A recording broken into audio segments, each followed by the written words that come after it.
coach of the Seattle Seahawks. I wonder who he's rooting for. Probably SC, I would think. I don't know.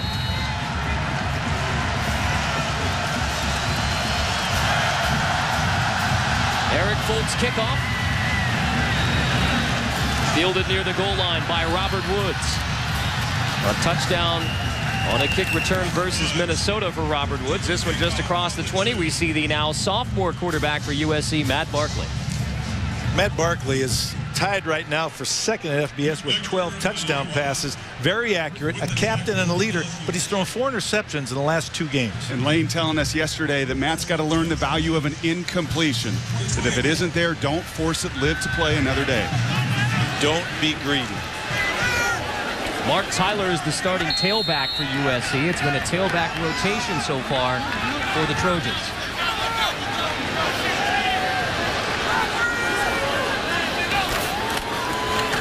Tyler gets it on first down.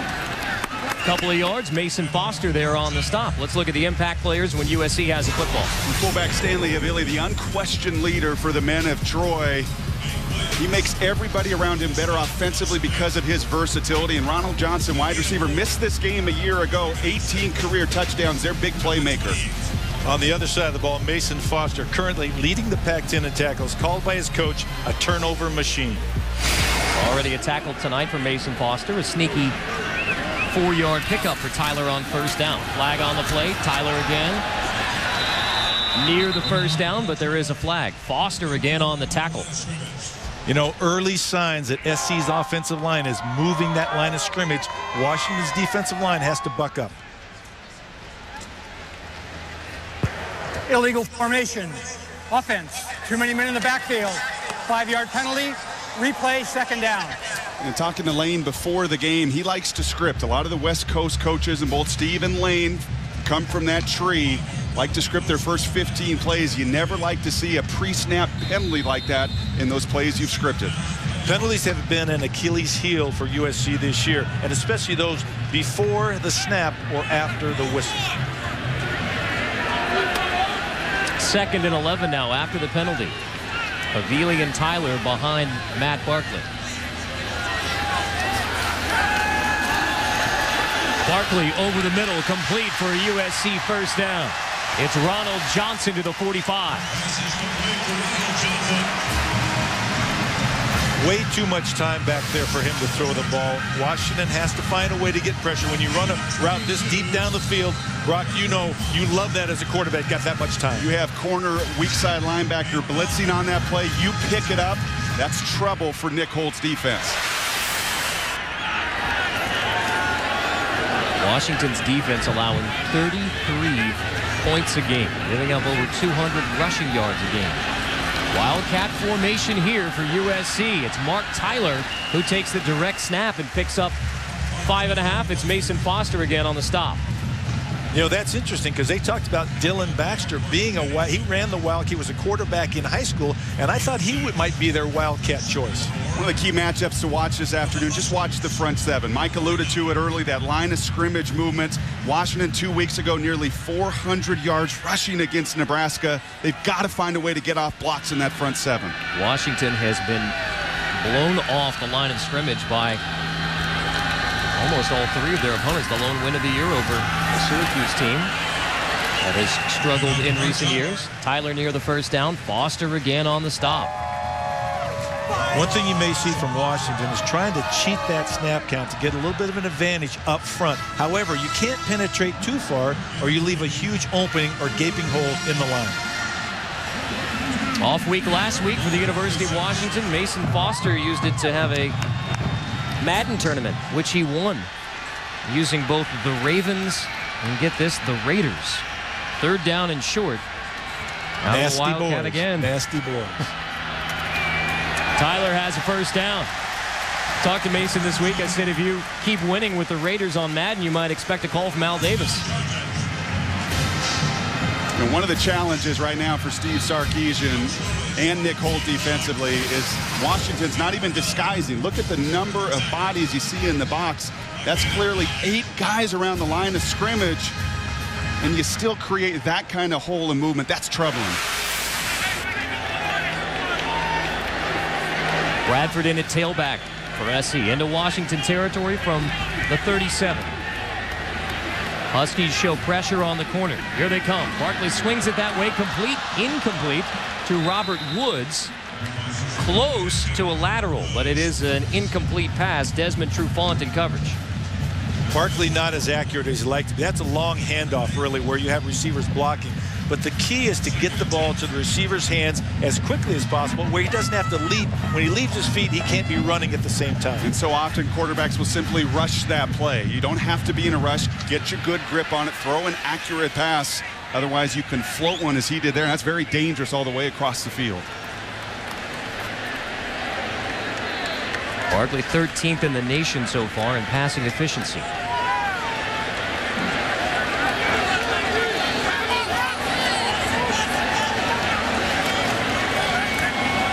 Bradford on second down. Huge hole right through the middle of the Washington defense for a USC touchdown.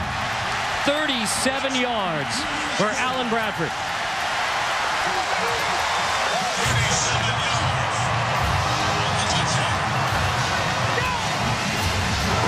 Not overly complex. It's a downhill zone play. Watch right guard, right tackle.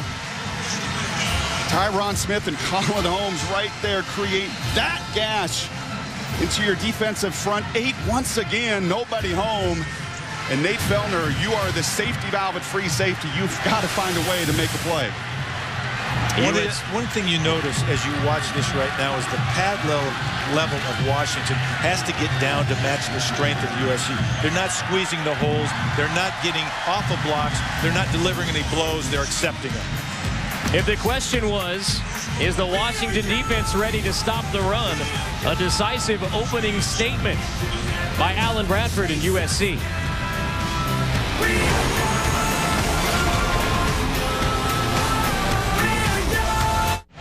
Last time Washington was on the field, they gave up an 80-yard touchdown run on the first play from scrimmage against Nebraska. They ended up giving up 56 points in that game. On off week, back on the field, and there's Alan Bradford right through the Washington defense for a 37-yard touchdown on USC's opening possession. Alan Bradford made a statement in the Minnesota game that he wanted to get more playing time, and obviously that resonated with the coaches. At a 54-yarder in that Minnesota game. Harfman to kick off.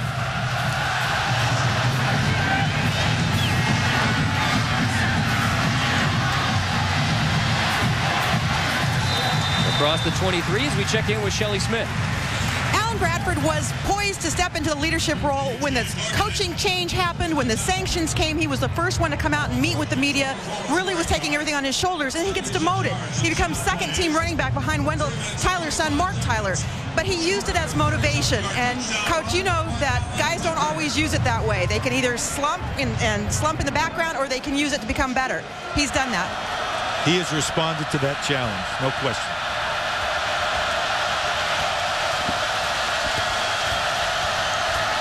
Locker throws it back to Chris Polk. Makes the first defender miss, and now Polk goes rumbling across the 45 near midfield.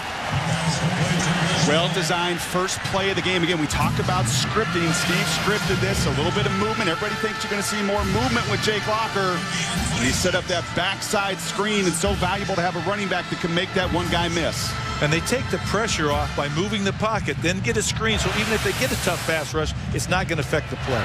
That's a sophomore tailback, Chris Polk from Redlands, California, East Valley High. Last year over 1,000 yards. First time a Husky back has ever done that as a freshman. Locker slant on first down, complete to the USC 40.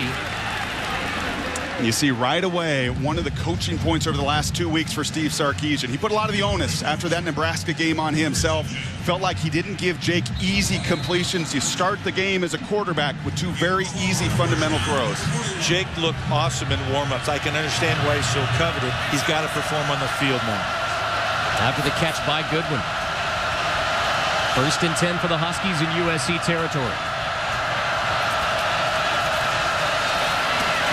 Polk picks up 5. Let's look at the impact players when Washington has the football. Well, Chris Polk, like I said, is a team MVP last year. Had the best year by a frost tailback in Husky history, over 1,100 yards.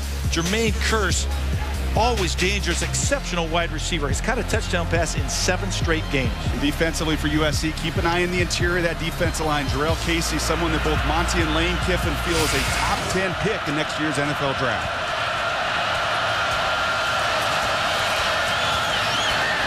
On the end around, it's Collier, another talented back, a true freshman from Warren High School in Downey, California.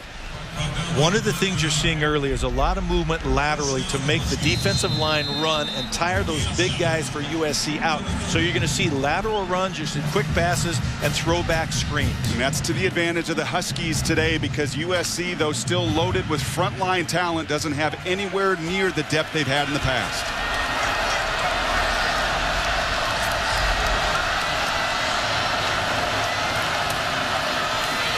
Locker keeps it. First design run for Jake Locker. Yeah, and again, they're going to try and come at him. Jake Locker is one of the biggest weapons that this team has. You have to find ways to use him. But we talked, too, Brock, about the simplification of the game plan to make it user-friendly to Jake. Just get him to react more. You know, that was so frustrating 2 weeks ago for Steve Sarkisian on the sidelines. He could feel Jake getting paralyzed by overanalyzing everything. Just go cut it loose and go play fast.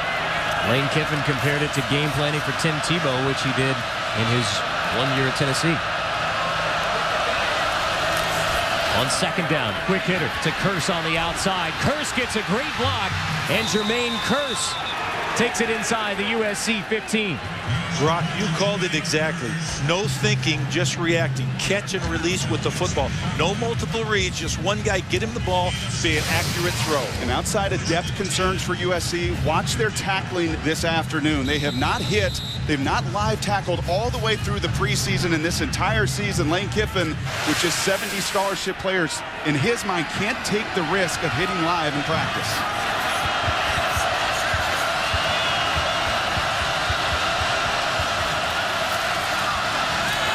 Play action. Locker dumps to Collier out of the backfield inside the USC 10, and he dives forward before Morgan finally makes a stop. Another form of a screenplay. If you notice, the receivers went downfield and stock blocked because that ball was going to be thrown behind the line of scrimmage. Another way of confusing, making a pass into a run. Playing fast. So opposite of what this group did 2 weeks ago, where everything was thinking and slowed down against Nebraska. This opening drive, tremendous tempo. Locker 4 for 4 on the drive, 61 yards.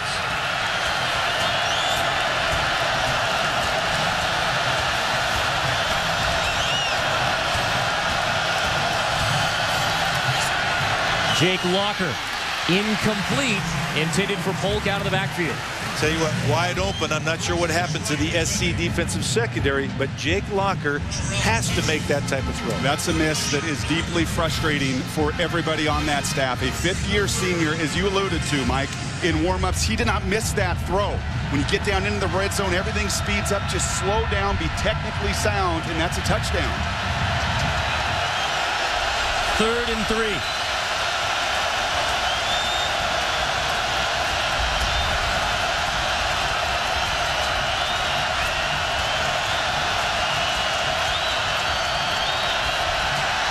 Locker steps up, throws incomplete. Intended for James Johnson in the back of the end zone. He had a chance there, and again, this is the new Jake Locker. He could have run the ball right up the middle, parted like the Red Sea, but he thought he had his receiver open in the end zone, didn't convert. And again, I know this too. You can't score, you can't trade field goals for touchdowns. You got to get touchdowns. Kelsey on the road.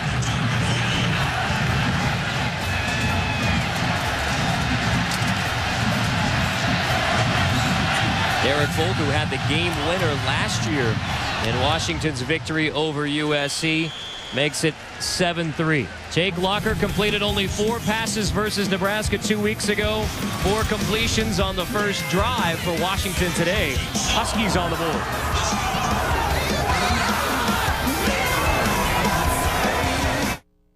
Ron Howard, George Lucas, Robert Zemeckis, Judd Apatow, Will Ferrell. All wealthy men from the film business got their start at USC. Robert Woods returns it for the Trojans to near the 18. Both offenses really doing what they wanted to do on their opening drives. USC, even against outnumbered box counts, continued to run it. University of Washington, much better tempo as they move it down the field. Locker just misses an open touchdown on second down. Curious to see what Nick Holt does now. You can't put any more bodies around the line of scrimmage. Washington defensive coordinator Nick Holt, also a former USC assistant. Johnson in motion on first down. Give us to Bradford out of the backfield. Another big hole for Alan Bradford. First down before Nate Fellner finally makes a stop. Again, just power football. Again, you've got double teams to the line of scrimmage working up to the uncovered backers, and they're moving the line of scrimmage. And watch our impact player. We talked about Stanley Avili earlier, 180 yards last week. Now, he's not just as a receiver and as a running back. He can also lower that pad level and deliver blocks like that. Mark Tyler in a tailback for 2nd and 1.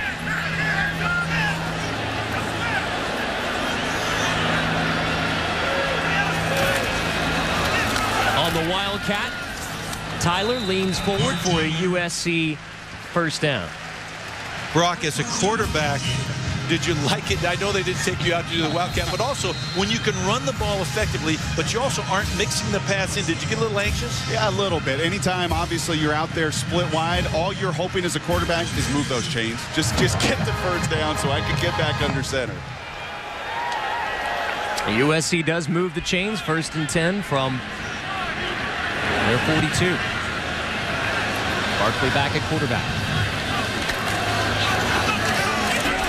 Swing it to Johnson, who was lined up in the backfield, and Ronald Johnson near the 50. You know, one of the toughest things is to tackle in space. And again, same idea. This is catch and release. Catch the ball, get it out of your hand to a wide receiver, running away, creating space between himself and the defense. Lane Kiffin telling us yesterday and we asked him about how much of the game plan, how much of the playbook have you thrown through these first 4 games? He said, well, I'll have a couple new wrinkles for Steve, and I think you've already seen that with some of this Wildcat today.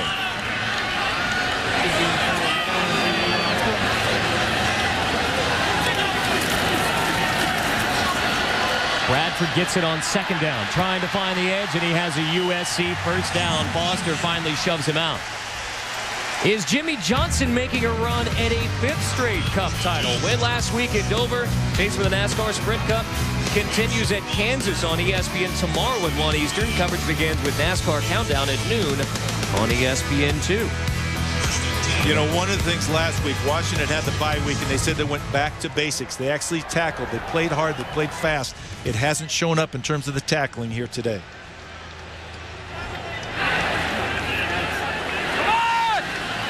Barkley under center on 1st and 10. Bradford again. Untouched again until he reaches the 2nd level. Mason Foster again on the tackle. Not complex football. I mean, this is zone blocking with a fullback behind you and Avili. And whenever you see those shoulders turned on your defensive line and you're just pushing that line of scrimmage forward, advantage offense. And at some point, as a running back, you have to become your own blocker, and you run over the would-be tackler. Defensive coordinator Nick Holt said he wasn't sure if it was a good thing Mason Foster's making so many tackles. He has 5 already, and this is just the 2nd USC drive.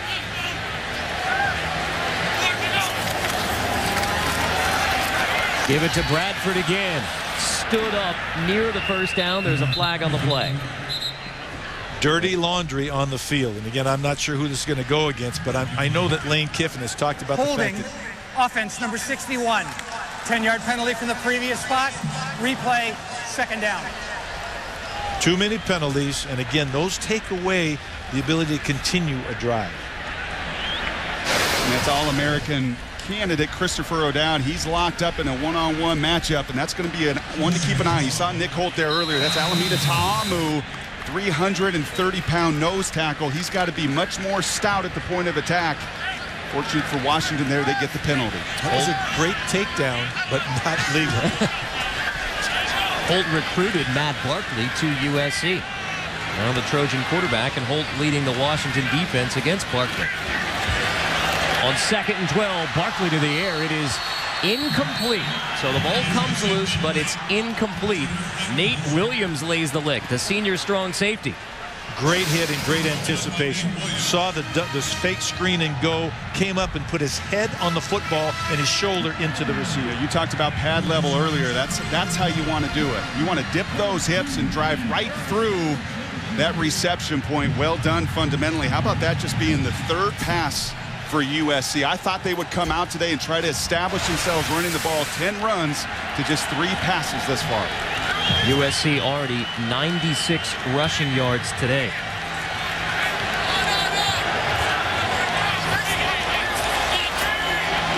Bradford back for 3rd and 12. Play clock winding down. Barkley just gets the snap off, setting up the screen. It's Stanley Havili and Mason Foster there to drag him down. Boy, 6 tackles already for Foster. And that is a tremendous play from your senior, 3rd in the country in tackles. Lane Kiffin anticipates a 3-man rush. He wants to get those big hogs in front of the running back in the screen.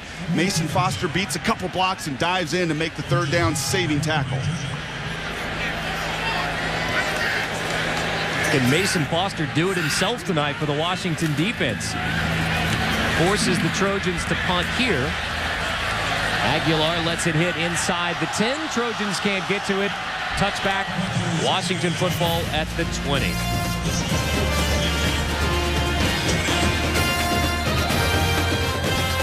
Today was a good day in LA. Even saw the lights of the Goodyear blimp.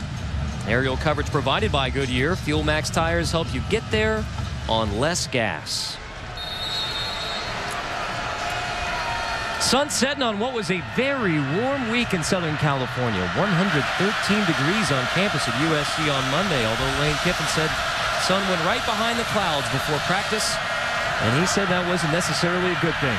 Locker play fake on 1st down, completing to Curse near a 1st down.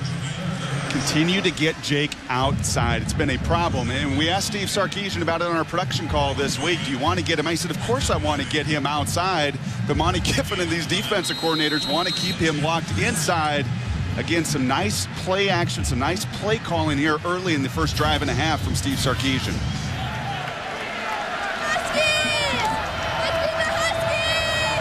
Already more completions today for Jake Locker than he had in his last game against Nebraska. Handing off on 1st down. Bit of a bobble between Locker and Polk. But Chris Polk picks up about 4 on 1st down. One of the other goals this week was for the young offensive line of Washington to identify blitzes and then communicate, execute, and finish. They want to be more physical in their pass protection. And keep an eye right there on number 75. That's a true freshman, and not very often do you find a starting guard who will also be the backup left tackle. That kind of talent needed on that University of Washington offensive line. This is Eric Kohler's 2nd start. Locker throwing on 2nd and 6, incomplete, intended for Curse. It's Sharice Wright there in coverage, the corner who missed last year's USC Washington game, missed all of last year, academically ineligible, so he had to watch it on television, watch that upset.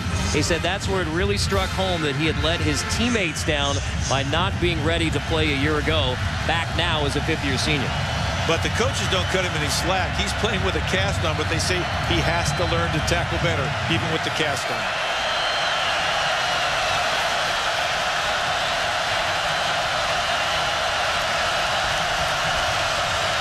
Pressure on 3rd and 6.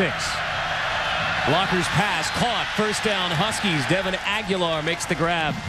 A great example of great pass protection. They ran a blitz, the back slid across and picked it up. But also the huge emphasis this week was converting 3rd downs for the Washington offense. You can see Devin Aguilar does a nice job on a little shake route, little option route in one-on-one situation because they scanned and picked up that blitzer. Gives Jake time to connect with his 2nd favorite target, that being Devin Aguilar. Huskies 1 for 2 on 3rd down.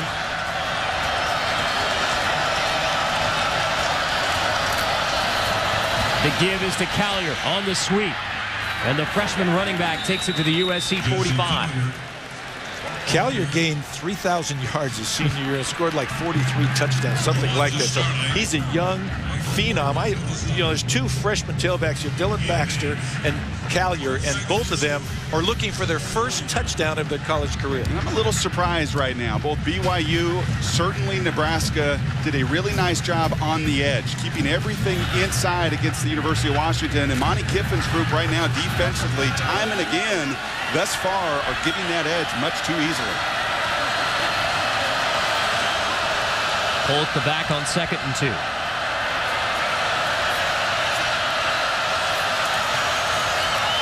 Morgan comes on the blitz. Polk runs past him for a Husky first down.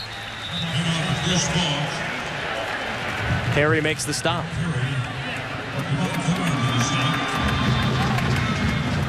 Nick Perry, who's coming back from an ankle problem. He had 8 sacks as a freshman last year, only 1 so far in 2010. The sophomore from King High School in Detroit. Washington's very happy with Chris Polk. They've talked about the next step for him is to make the safeties miss at the second level. Very happy to possess the ball the way they have on their first 2 drives.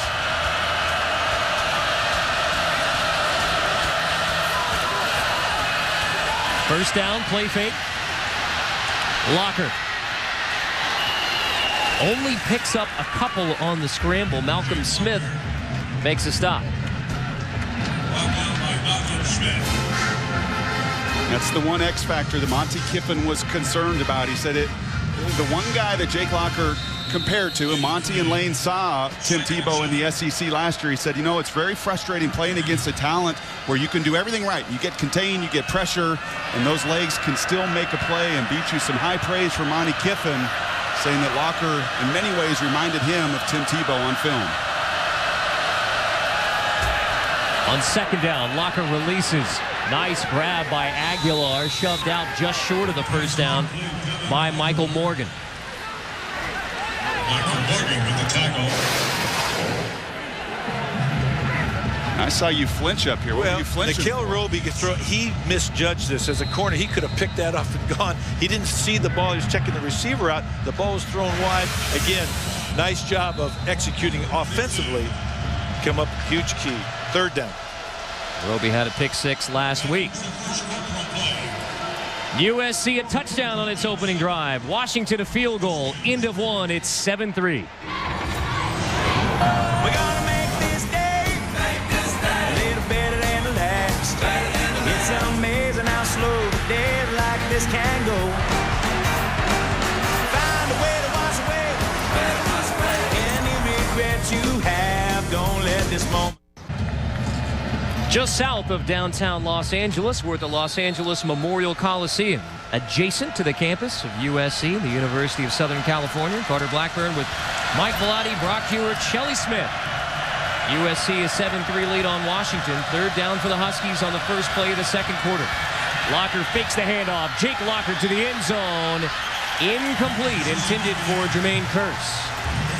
You like that call on 3rd and 1? I don't, actually, because I think it's being greedy. I think it's a huge risk, and I think they got to feel they can get 1 yard with Jake. The combination of Jake Locker and Chris Polk, one of the two can get on the edge and make that yard. Sarkisian looks like he's going for it on 4th and 1. Yeah, you don't call that unless you know on that sidelines you got 2 downs to get the 1 yard.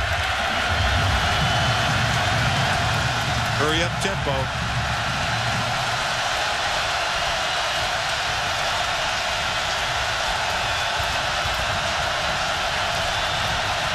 Locker takes it himself for a Washington first down and more. Finally knocked out by Sharice Wright. I guess it's more exciting when you do it on 4th down than 3rd down. But they want to get him to the edge, and that was a point of emphasis really over the last 2 weeks when they self-scouted. You see a nice job there by Senio Clemente, the left tackle, getting out in front, clearing the lane. And if you can get Jake with some green grass around him, that is when he is at his best. That's his most natural ability, what he did growing up all through high school. And today having more success than they've had all season, getting him outside contained. Sarkisian said we'd be foolish to prevent him from running. And now the screen game. Collier out of the backfield. Knocked down just short of the goal line by Malcolm Smith. What you're seeing is very simple plays, not complex, not full field reads like Jake had against Nebraska 2 weeks ago. These are progression throws. These are play action passes, and very simple. Either he's there out of the backfield, as he was in this case, or throw it away or run. Just keep the game simplified. But they also threw right into the teeth of the zone blitz, which again is what you want to do, and Jake could buy time to get the pass off. Quick snap on first down. It's Polk. Touchdown. Washington takes the lead.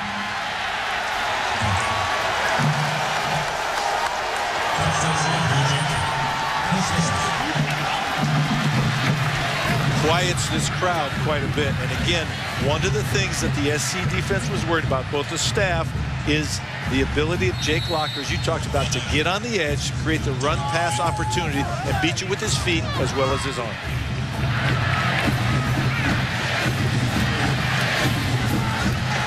So the Huskies try Locker deep for a touchdown. Then it's Locker rushing on fourth down to keep the drive alive. Huskies in the end zone on top of USC again.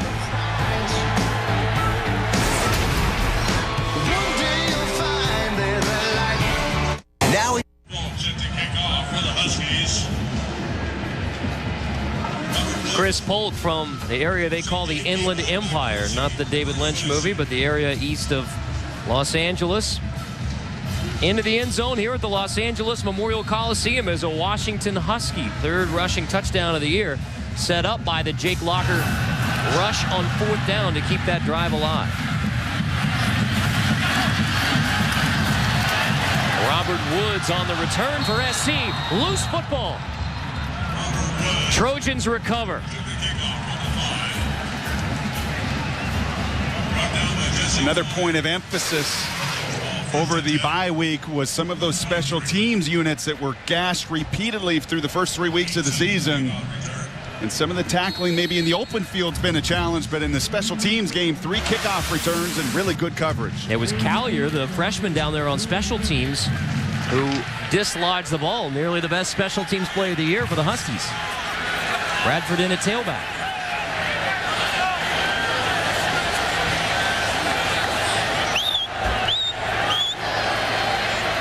Play clock winding down. Check with me opportunity. I told you about that box count. They don't get it off. Barkley lost. Delay of game. Offense. 5-yard penalty. Still first down. When you take time on the sideline first and you don't get out there, you lose track of it just a little bit. And they were changing the play. I think they liked the coverage, maybe single coverage outside. What do you think? Exactly. And that's now the second pre-snap penalty. You're going to see a little bit more, I think, of that box count because Lane Kiffin's staff has seen what we're seeing up here, and that's a lot of bodies around the line of scrimmage. So when they do that, there's some real one-on-one opportunities outside. And the penalty count now 3-0 USC. Play fake. Barkley wanted Johnson, and now he has to scramble. Tripped up and dropped near the line of scrimmage. Everett Thompson finally gets to Matt Barkley. Actually, pretty good feat by Matt Barkley. Escaped 2 would-be tacklers in the backfield. But that's the same play both teams run. The naked bootleg trying to get the deep pass, well covered by Washington.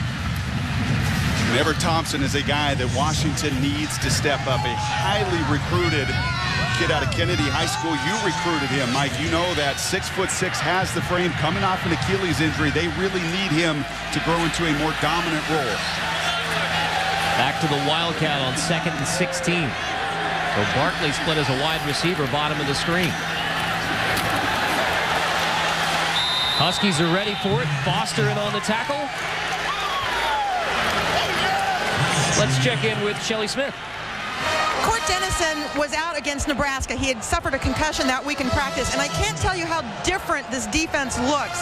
He is their vocal leader. He is their best player. He is their fastest player. He calls the plays. He's been very vocal, very active today.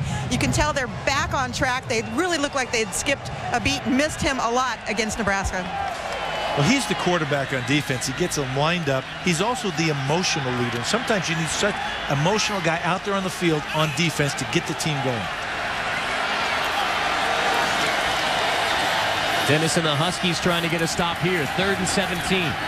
Barkley, long drop, looking downfield. Deep ball is incomplete. Off the hands of Bryce Butler. It's Nate Fellner, the free safety here, comes over to knock it away. Nate Filner, great job, because I tell you what, Barkley had all the time in the world. He had a cup of coffee, a sandwich back there in the pocket, and put that ball right on the money. But great play by Filner to know where the route was going and get to the end of the route. He does just enough to get that hand into the vision. That was the difference. Anticipating the flight of that ball, getting the hand in front of the eyes, forcing the punt. Barkley finishes the coffee and sandwich, but can't get the home run ball. Aguilar drilled at the 45. A year ago, an upset win for Washington. Huskies trying to do it again in 2010.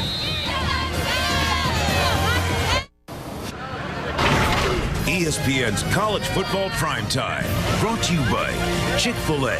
We didn't invent the chicken, just the chicken sandwich. And Kingsford Charcoal, proud sponsor of Tailgate Week. Those look like some well-marinated all-day chicken thighs and chicken halves being grilled up around the LA Memorial Coliseum.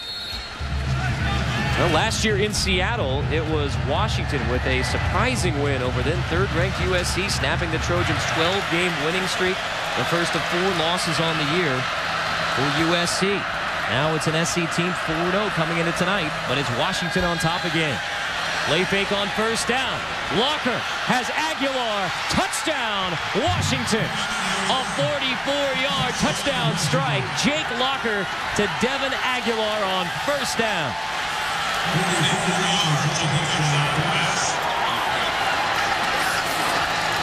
Whenever you can run the ball as effectively as Washington has, you're going to set up the play-action pass and the deep shot down the field. You're going to watch Jake make a nice play fake. Everybody sells it. And Aguilar sells the corner. That is a corner post. And there you see some of the gifts. A 50-yard throw by Jake on the move for the huge touchdown. Last time Washington came into the Coliseum, they lost 56-0 to USC. In 2010, it's the Huskies with an early 10-point lead on the men of Troy.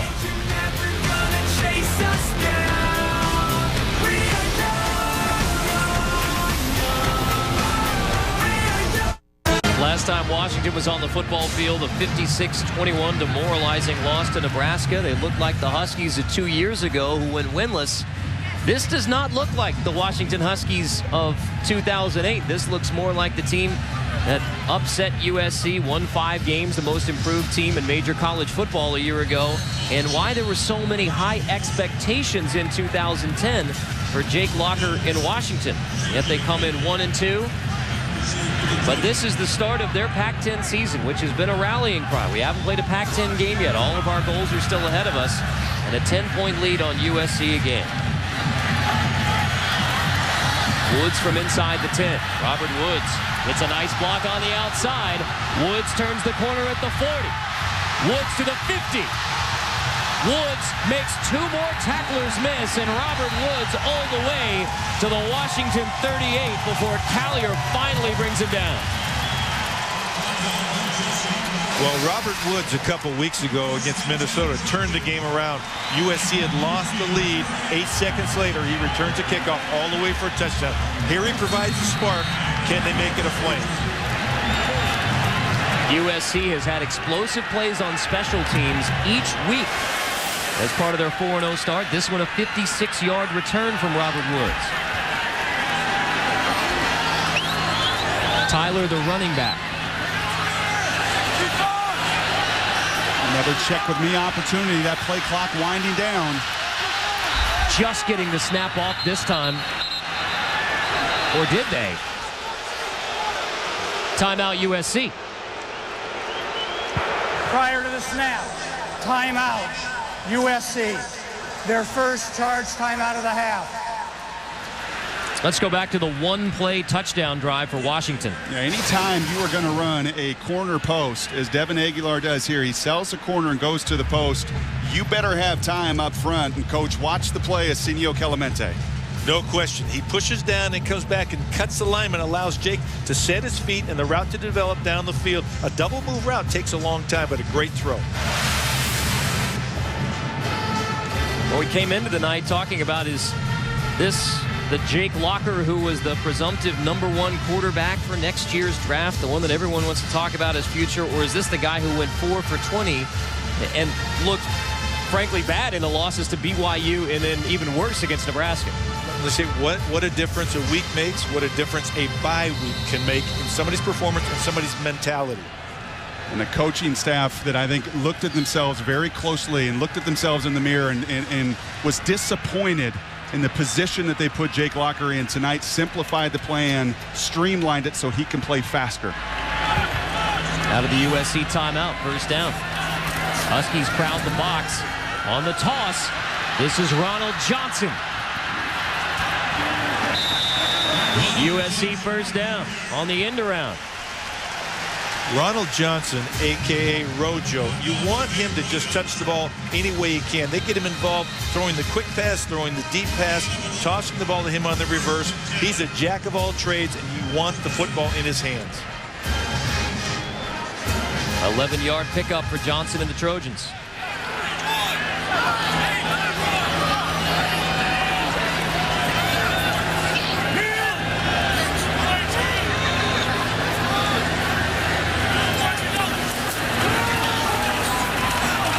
Mark Tyler stood up and driven back.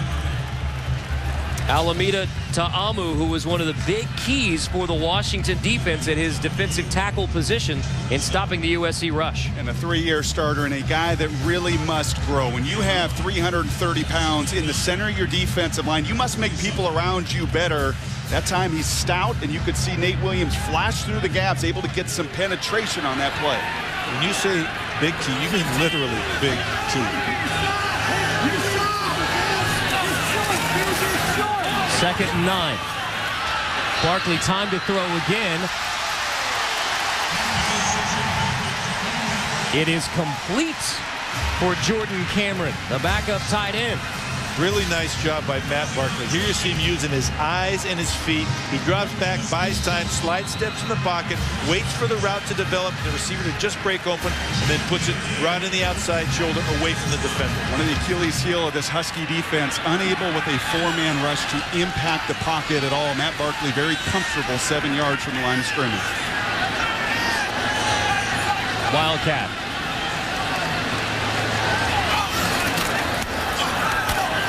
Tyler makes the first defender miss and lays a lick on the cornerback, Desmond Trufant.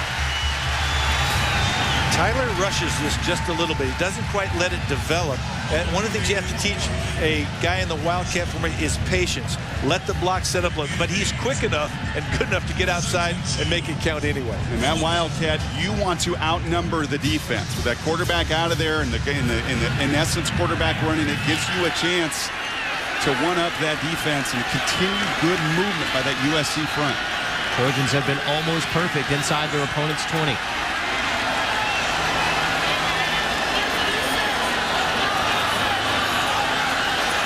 Barkley changes the play call again.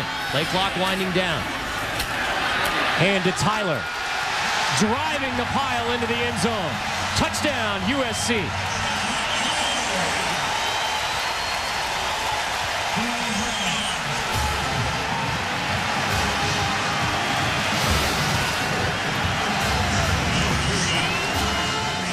Once again, you see Havili leading the way.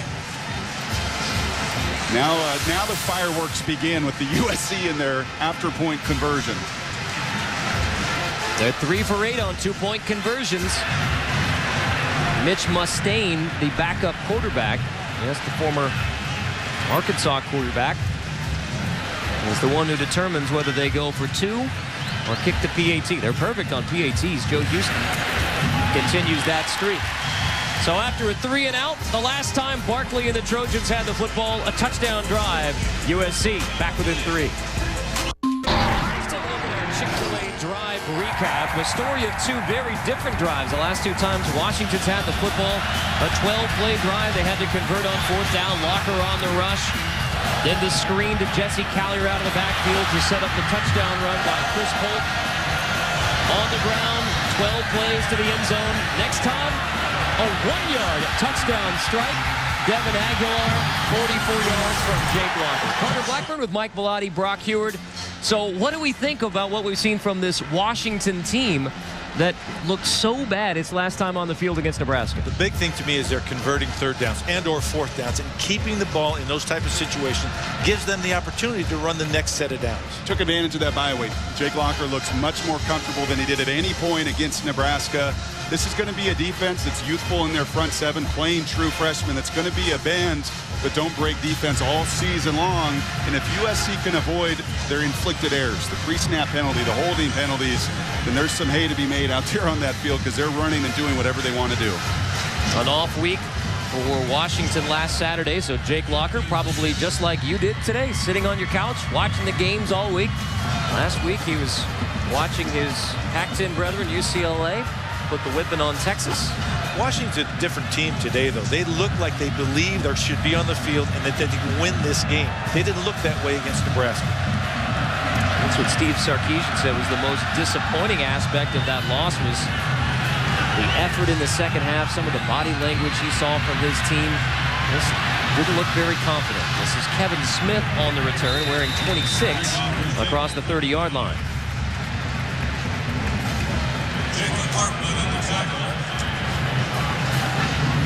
So last two times Washington's had the football, touchdown drives. The 12-play drive, Locker converting on fourth down, then the home run ball to Aguilar the last time out.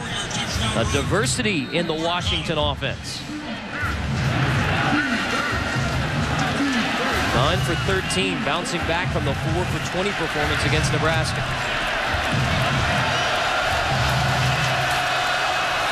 Play fake again on first down. Locker completing to Kurz, who's drilled after he makes the grab. Such an accurate passer on the move. Jake Locker, at this stage of his career, 2 years into this system, still fundamentally has some flaws within the pocket, but when you get him outside, he's much more natural. Tell you what, USC is going to have to bring some pressure off the edge to combat Locker going away from action, because right now there's nobody there to stop him. He's buying a lot of time for his receivers to get open down the field. Michael Morgan laid that big hit for USC, and now he shows pressure. Locker on the keeper, runs right past the pressure, and Locker inside the 20. Punched out from behind. There's a flag on the play. I'll tell you what, that's a touchback. I really believe, I tell you what, I think that was a tremendous play, and I think Washington just lost some points. It could be a horse collar tackle, but also could be a touchback. Sharice Wright is the corner who tracked down Locker and dislodged the football. I'll tell you what, that is not easy, catching Jake Locker. He is very fast. He's a sub around 4'4" guy and moving that fast, but that is a tremendous play by Sharice Wright.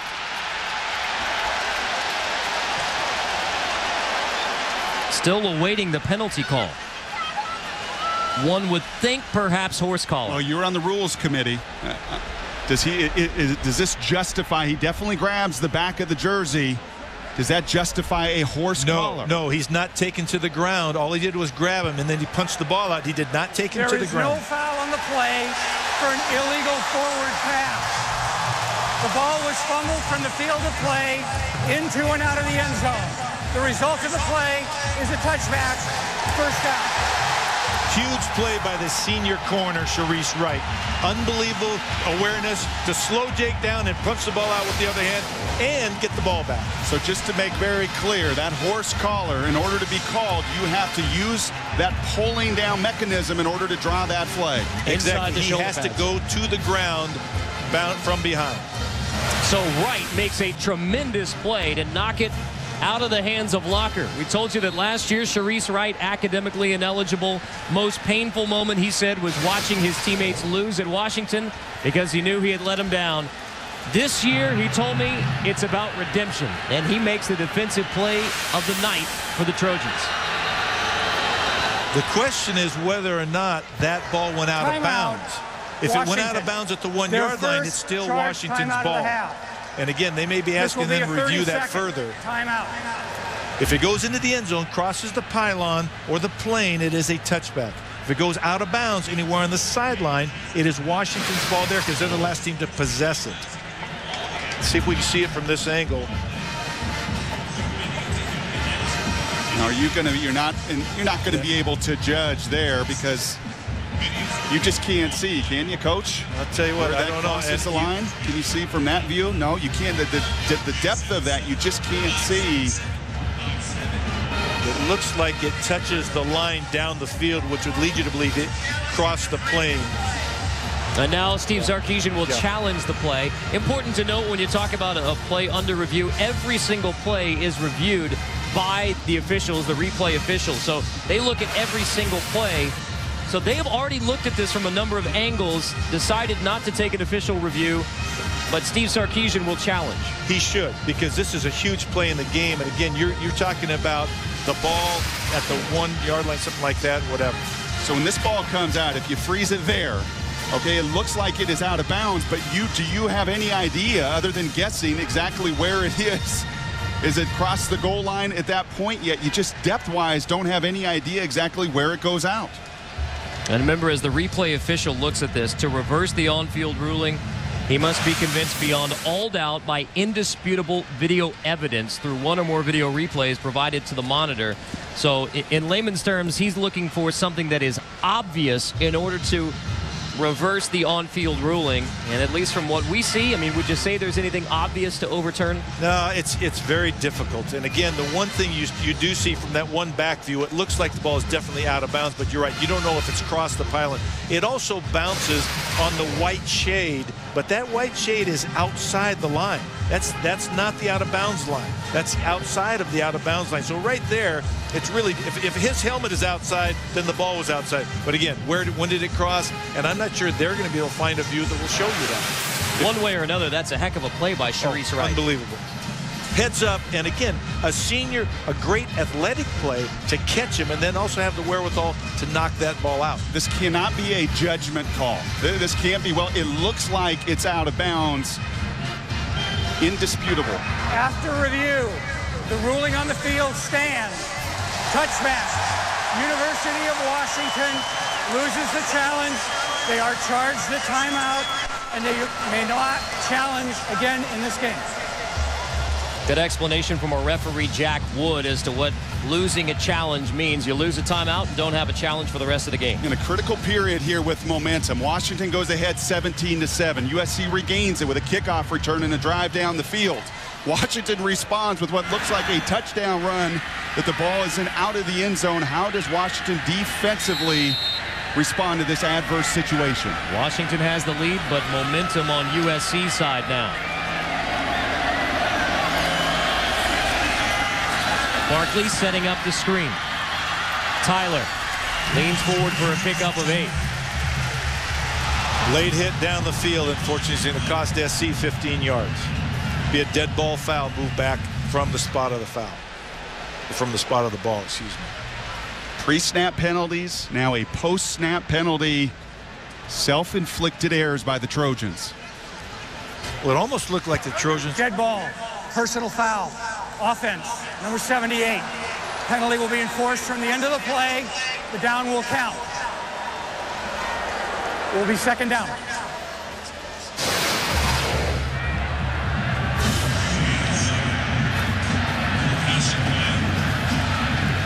Pretty decent acting job there. Not the most vicious like I think we'll see in college football. But probably about 150-pound disparity between their sizes. So I'm not sure how much that was acting or just momentum. Colin Holmes flagged for the late hit.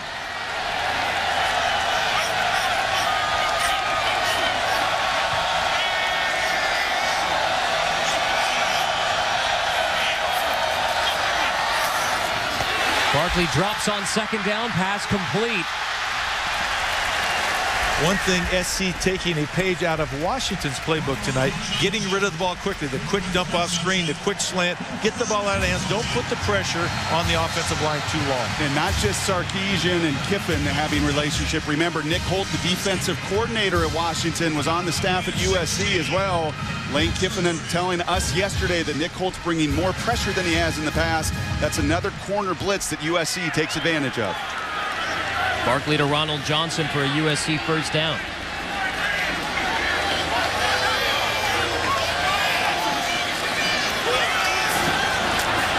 Bradford on 1st and 10. picking his way through the Washington defense across the 45 and finally shoved out in Husky territory. Quentin Richardson finally shoves Alan Bradford out of bounds. Great job by Bradford. Both patience to let the blocking set up. It's an off-tackle play, outside zone. Steps inside there, breaks a tackle right there. Straight arm, continues to run. He's the most powerful running back USC has.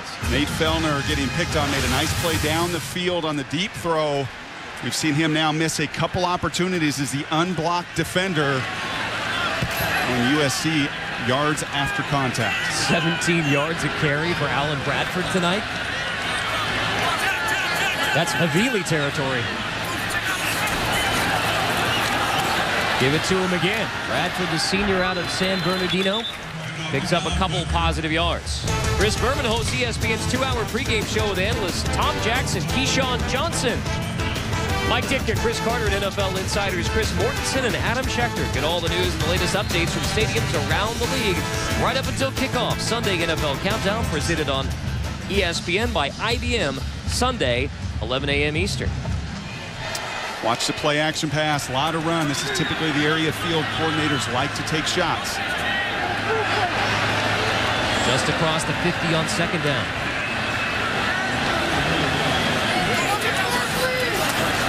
There's the play action. Quick hitter. It's Havili out of the backfield. Wrestled down by Nate Williams. Correction to Trufant. I was going to say this earlier about Stanley Havili. When you're speaking of Havili, he's averaging 18.3 yards a touch. He needs more touches. Let's find a way to get him the ball. And typically, he's a great receiver, one of the leaders on the team, but also 17.4 yards per carry as a running back. And a rarity in today's spread college football to have a fullback at 6'1", 230, willing to even play special teams, as Lane Kiffin said, let alone block, catch, and even run. That's just his second touch of the night.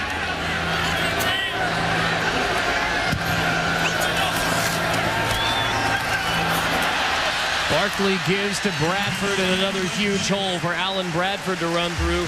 The safety Nate Williams and the end Everett Thompson make the stop.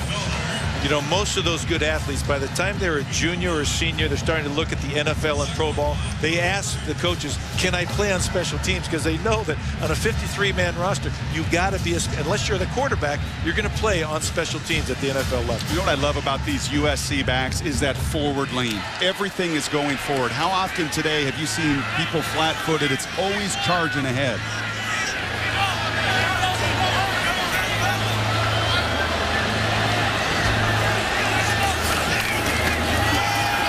Bradford again. First down USC. There's the forward lean. Mason Foster makes the tackle. You know, one telling statistic, and you mentioned this earlier about Nick Holt, a little apprehensive about the number of tackles for Mason Foster. You look at USC, Jarrell Casey, their D tackle. He's their third leading tackler.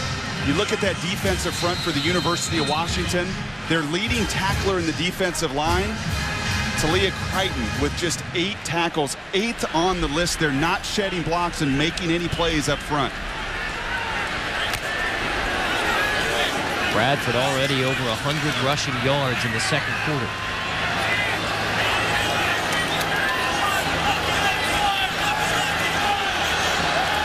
Barkley audibles again. Straight drop. Quick hitter, complete on the outside. It's Osbury who makes the grab.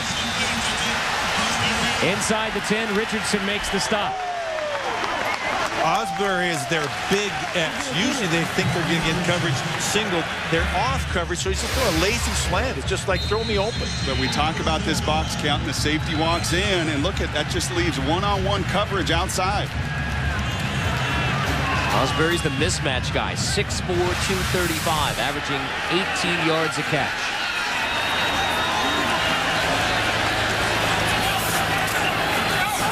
On first and goal, Bradford minimal gain. Before that rush, USC averaging 8 yards per carry. And there's a much better effort from the secondary. A guy that you like, Nate Williams at safety, coming up aggressively, making the play. That might have been 10 people in the box that time. I'll tell you what, there was 2 extra guys unblocked up there. Great job, though. It's what you got to do. You see them coming up late, and they really are. They're really literally 9 guys in the line of scrimmage. The 10th safety coming hard.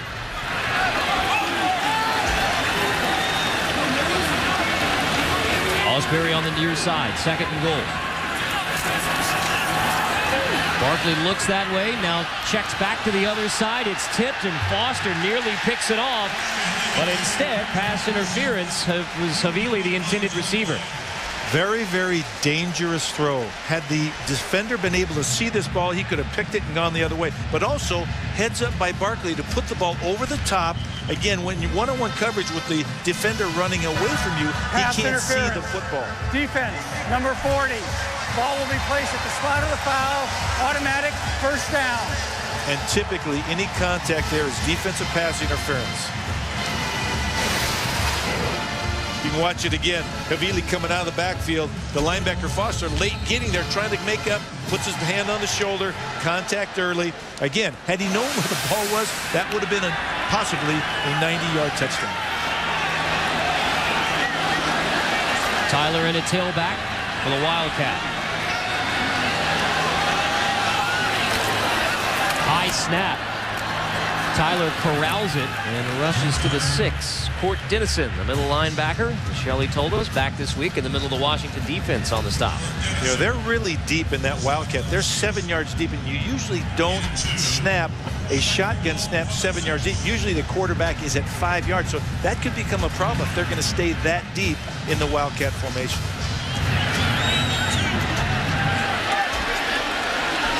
Barkley again split out, so a Wildcat again on 2nd and goal.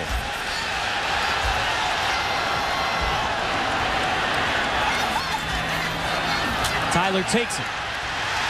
Touchdown, USC. Trojans back on top on the touchdown run from Mark Tyler.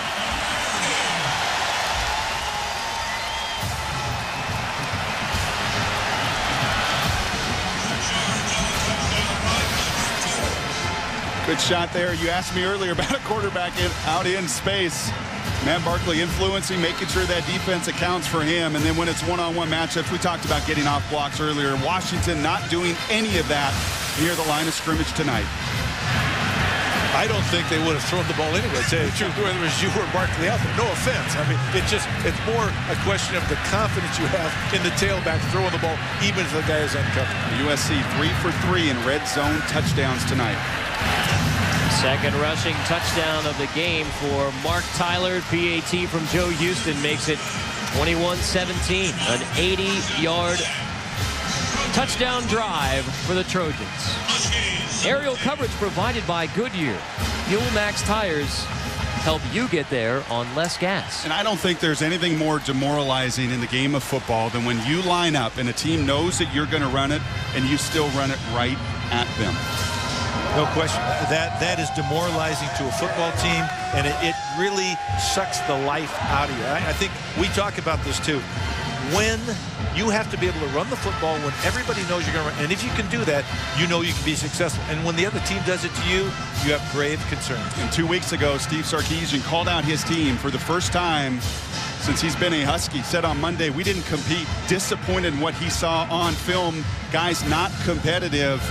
And as I said, when you can line up, and when I used to play and hand the ball to Corey Dillon 50 times and everybody knew he was going to get the ball, and you still couldn't stop him, enormous confidence you gain on offense, and you break the will of a defense. That's what Nebraska did to Washington 2 weeks ago. That's what the Trojans do on that drive to take the lead back from the Washington Huskies. And it began, remember, on that terrific defensive play by Sharice Wright, stopping Jake Locker from perhaps a touchdown. Touchback. Trojans have an 80-yard drive. Kevin Smith from the 5. He's changed his number back to 8. As we check in with Wendy Nix.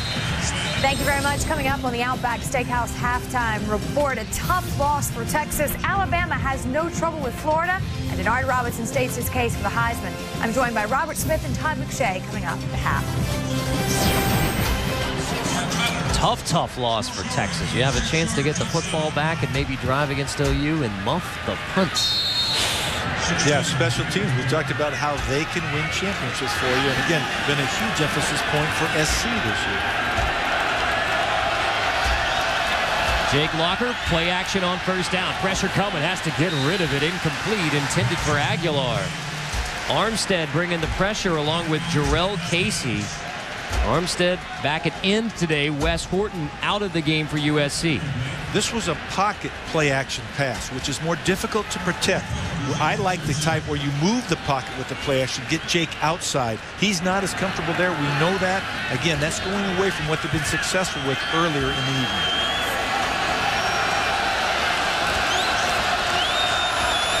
Collier into the game, lined up in the slot. So Polk and Collier both on the field. Locker fakes the swing pass, keeps it himself. USC ready for him. There's Sharice Wright shoving Jake Locker out again as Sharice Wright becomes the playmaker for USC and does some jawing with Mr. Locker as well. And Sharice Wright made the play to knock the ball out of Jake Locker's hands on the would-be touchdown run. He's playing without the cast tonight. The last few weeks, he's had a cast on that's limited his tackling ability, but there you see some of the aggressiveness of their redshirt senior corner. You wouldn't call him his best friend forever, though, would you? Probably not a very genial conversation between the two. 3rd and 6 here.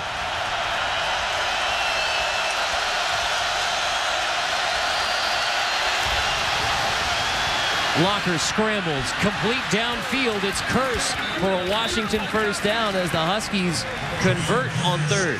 Those two are the difference makers on this offense. When they're rolling as they did against Syracuse, Jermaine Curse had a career day, 9 for 179 and 3 touchdowns. And tonight, Locker and Curse on the same page.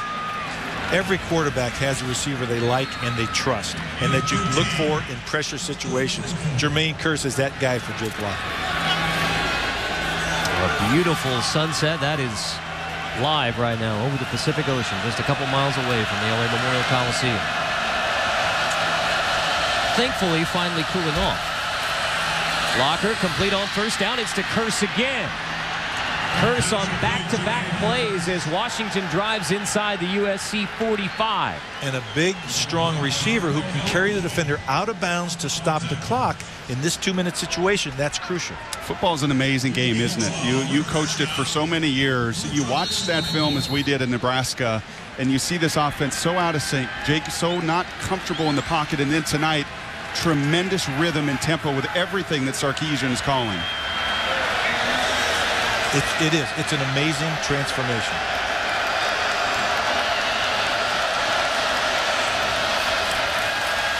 Locker pumps on first down. Slips away from Armstead. Completes to Polk out of the backfield. And Polk knocks the defender, Roby, near a first down. Well, you're seeing Jake Locker and Jermaine Curse move the football downfield as they have. Playing favorites, brought to you by Pizza Hut. Tonight, 6 receptions, 87 yards between the two. Yeah, just a comfort level. They've been together now for 3 years. As I said, the breakthrough game a few weeks ago against Syracuse, and Jermaine has made himself an all-around talent.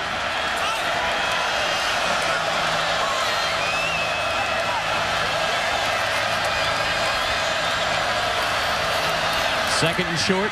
Polk first down for the Huskies to the USC 25. McDonald on the stop. Nice play selection to keep USC's defense off balance. Not have to throw every down. A first down stops the clock also. And here you see that up-tempo nature again, keeping USC's same personnel on the field.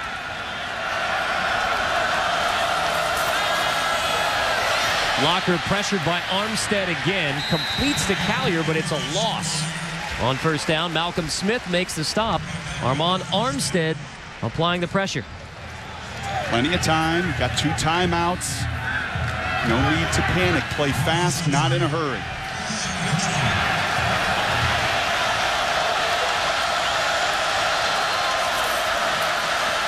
Locker hands off Collier.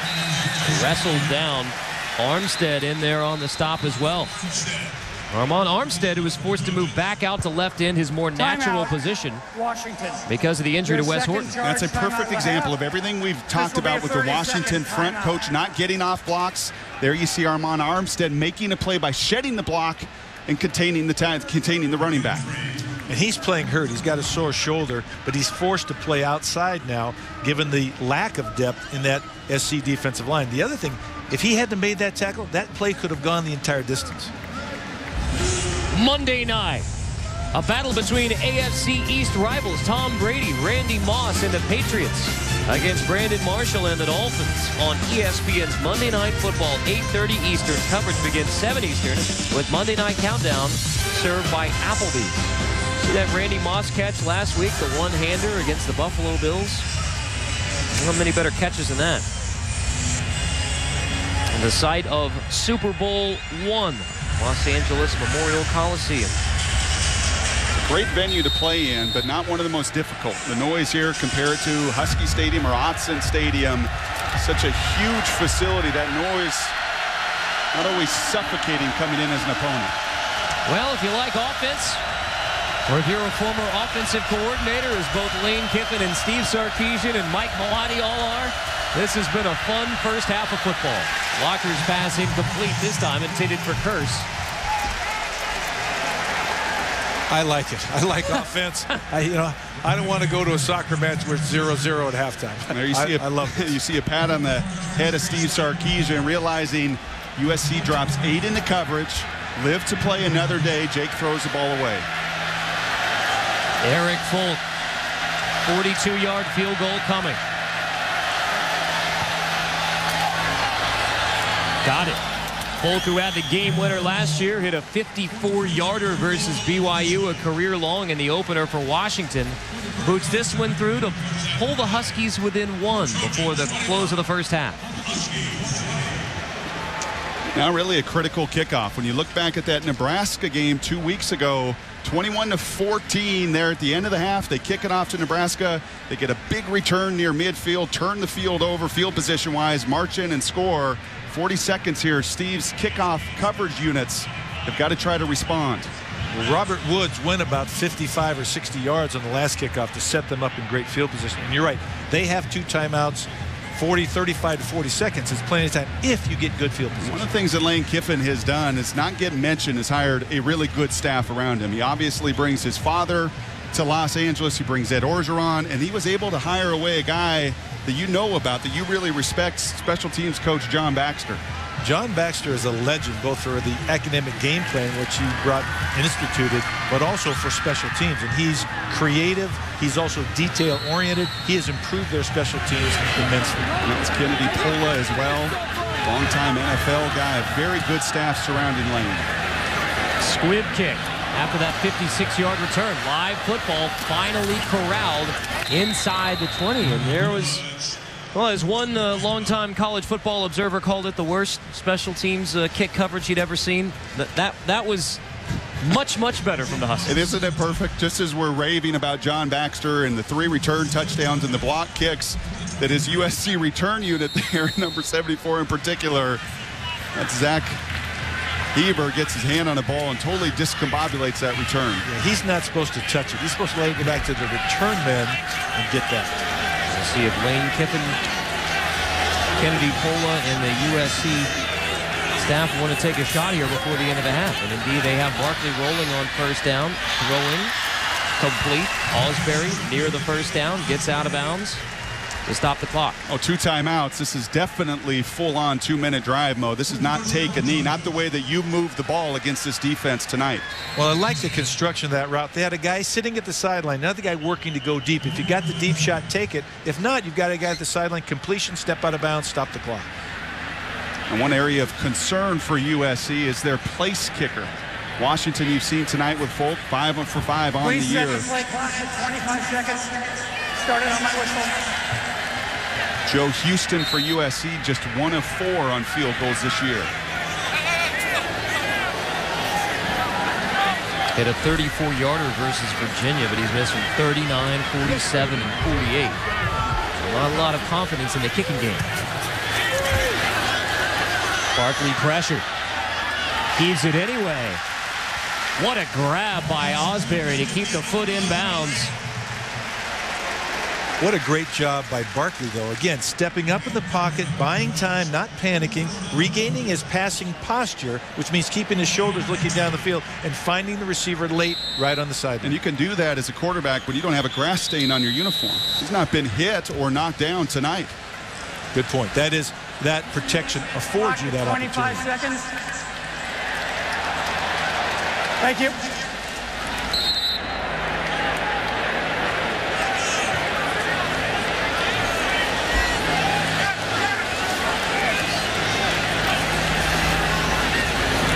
Incomplete. Intended for Robert Woods on the wide receiver screen. Had the right call. They were bringing a blitz from the field. They threw into the blitz. Had that been caught and caught in a position where he could make some run, he had a blocker in front of him.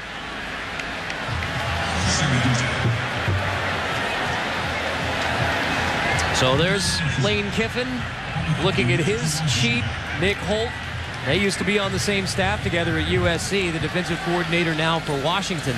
Nice to see that Nick was able to get a new pair of glasses. Remember, he broke those in the Nebraska game. Long drop for Barkley on second down. Goes to his check down, complete. Mark Tyler out of bounds, 6 seconds showing on the clock. Odds are this will be the last play. Typically you think 6 seconds, you probably will not get another play. So I'd be curious to see if this is a Big Ben type thing where they'll move the pocket, try to buy time, toss the ball up for that great catch in the end zone. Kiffin with a personal word for Matt Barkley. Probably buy time and be smart. Don't be too greedy. Now, the trouble is when you throw this ball in the Big Ben, it's just throw it up, the Hail Mary concept. Hopefully it's tipped up in the air so one of your guys comes down with it. 6 seconds before the half.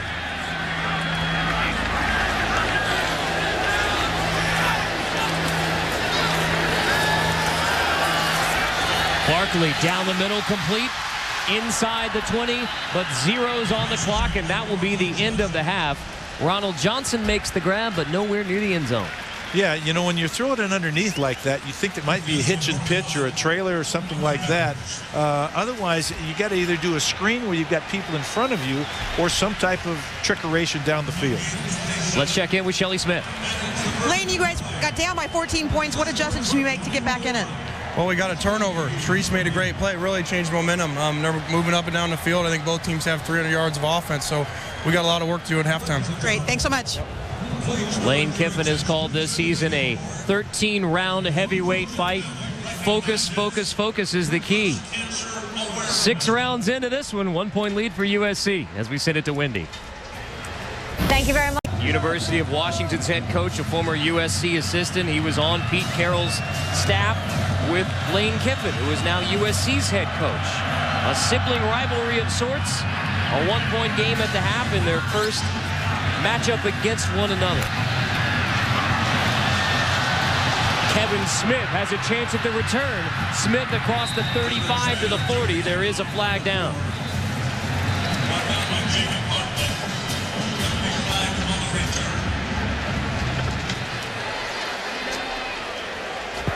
During the return, holding on the return team. 10-yard penalty from the spot of the foul, first down. Take a look at tonight's game track brought to you by John Hancock, and it has been an offensive explosion. Bradford, 37-yard touchdown run to get the scoring started for USC. Then at the end of a 12-play drive, it was Polk from 1 yard out. Locker going deep, 44 yards. Aguilar on the touchdown strike. USC responds with a Mark Tyler touchdown run, his first of the day. And it was Tyler again, out of the Wildcat into the end zone for USC. A pair of touchdowns for Tyler in the first half. 21-20 as we start the third quarter. Washington football. Jake Locker, the heralded quarterback who struggled his last time on the field against Nebraska. Solid first half.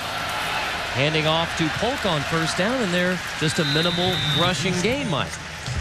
Well, yeah, there was a lot of shifting in motion. You saw Washington break the huddle, run to the line of scrimmage. They did that because they traded twice and then motion. To get that play off in the required amount of time, you had to run to the line of scrimmage. And more versatility there of Armand Armstead. Remember, he plays both tackle and end, and we've called number 94's number often in that first half.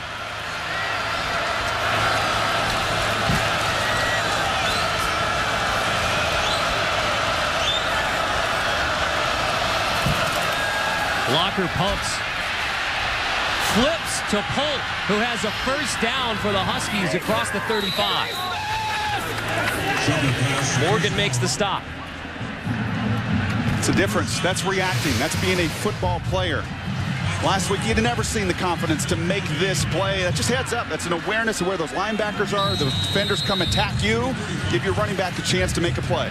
Well, it's barnyard, street side football, so you're not worried. You're just running through the line of scrimmage, toss it over here. Let's go. Let's have some fun. 212 passing yards. Locker completed only 4 passes 2 weeks ago against Nebraska, 15 in the first half. Locker keeps it on first down. Drag down for no gain. Michael Morgan and Kennard on the stop. One thing I'm a little surprised is how static Monty Kiffin has been defensively. If there's one thing that's given Washington problems, is they told us on the call, that was identifying people communicating almost to an advantage to have USC just lining up every single snap, playing the defense so Jake can see what's coming. But the problem is when you play a mobile quarterback, you're unwilling to take chances that might expose a flank or let him get outside.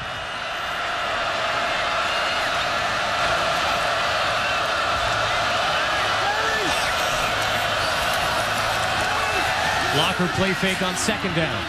Complete. Aguilar has the first down. Here come a couple of flags. 3, 4 flags. Laundry all over the field. It's targeting the head. That's going to be a penalty. That's a point of emphasis. Every single time you go to the head of that receiver. You cannot strike an opponent above the shoulder pads with anything, whether it's your arm, your helmet, your shoulder pads, whatever. Targeting is exactly the correct call. This appears to be what they used to call launching.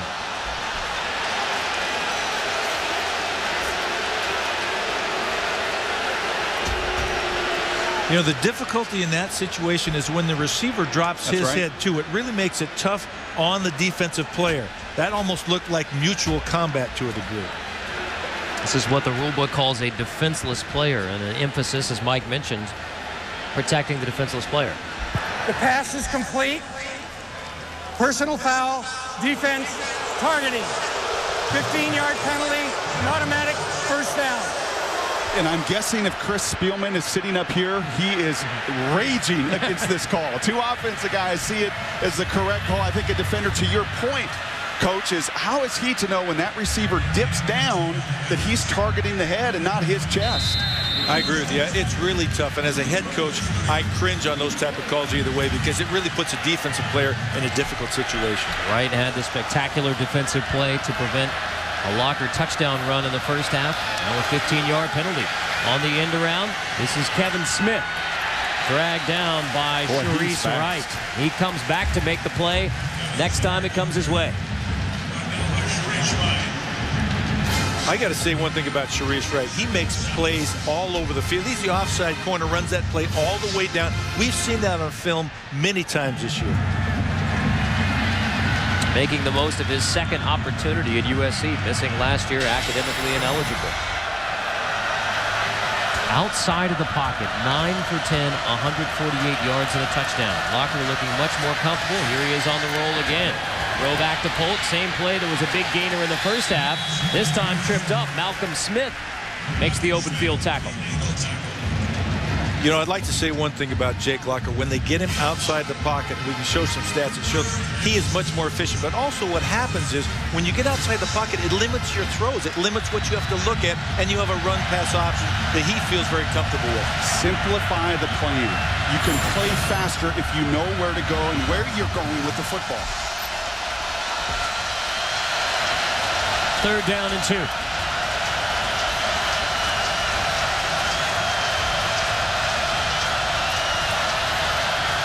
Collier on the sweep. The freshman has a Washington first down.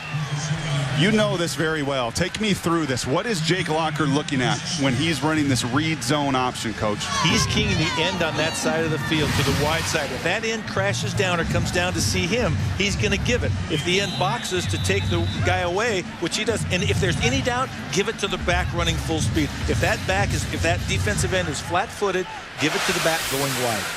You like Collier's playmaking ability, don't you? I like it a lot, and very few teams will have the courage to run sideways against SC because of their team speed. I like that fly sweep. That's another little wrinkle we've seen to a degree out of Washington, but not with Collier, and not this much. Huskies hurry to the line for first down. Incomplete, intended for Aguilar. And that's it. We saw it, Coach. You're flinching again because you and I see exactly the same thing. That's the second down pass down in the red zone. That was a touchdown. Same thing. This is one-on-one situation in the pocket. Plant your foot. You saw him in warm-ups. Hit that every time. Yeah, and I think there may be just a little excitement or something. He sees the guy open, and for whatever reason, he doesn't execute as he does in warm-ups. And that's right. It's like basketball. You make those free throws, but when it counts, you got to make those free throws.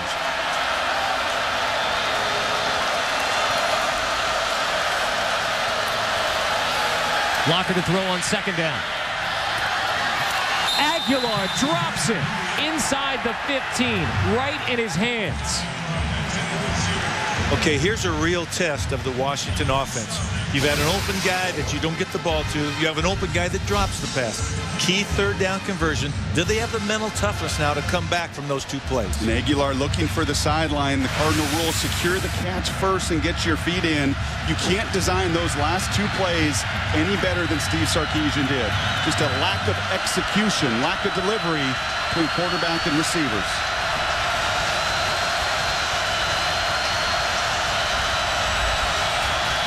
Screen, Aguilar. Positive yardage, but short of the first down. Jarrell Casey makes the tackle. And Jarrell Casey is the leader of that USC defense. It doesn't surprise me to see him making a play at the sideline. What do you do here? Don't you have to kick the field goal? Yes. This was a situation against BYU. Remember back to that fourth quarter, Steve Sarkisian goes for it on fourth down. They don't get it. Why? At the end of the game, they needed a touchdown and not a field goal. This is exactly the right call. Don't be greedy to start the second half. I absolutely agree. It puts you in the lead, and that's the whole key. Eric Folt from 35. Got it. Washington back on top.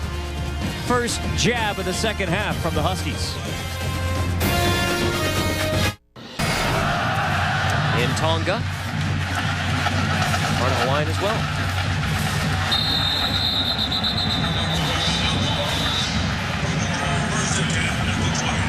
Did you say artletics? Artletics. I like that. There's a lot of athletes that have artistic ability. I didn't come up with it myself, but I myself could have been one, but no. An artletic?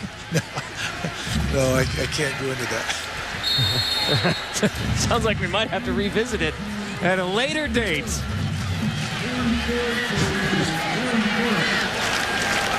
A USC football team that can't go to a bowl game this year or next because of NCAA sanctions, but undefeated on the season, 4-0, trying to make it 5-0.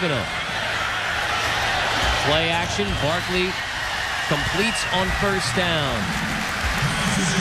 One-man route that time. I'll tell you what, they did. It was only a single receiver route, and either the other guy didn't get out or couldn't get out, but again, puts a lot of pressure on Ronald Johnson, but he and Barkley have a connection, no question about it. And Desmond Trufant there, the true sophomore, started 9 games a year ago, just locked up in one-on-one situations. Nick Holt, very honest, that Desmond's their best cover guy, and he trusts him in those one-on-one situations. Desmond Trufant's older brother Marcus, now with the Seattle Seahawks, played at Washington State.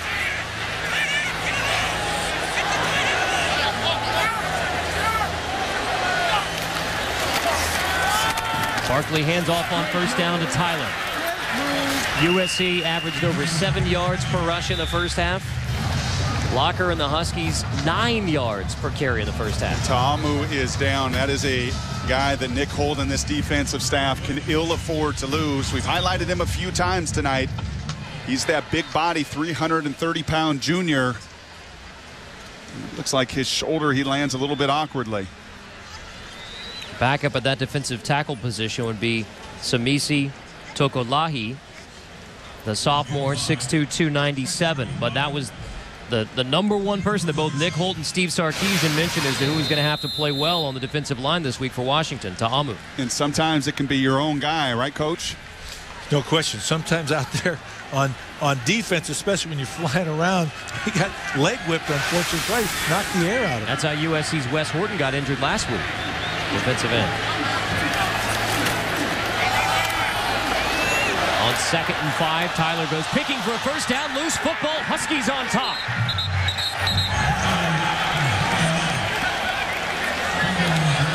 Crichton forces the fumble. Foster appears to be on top of it.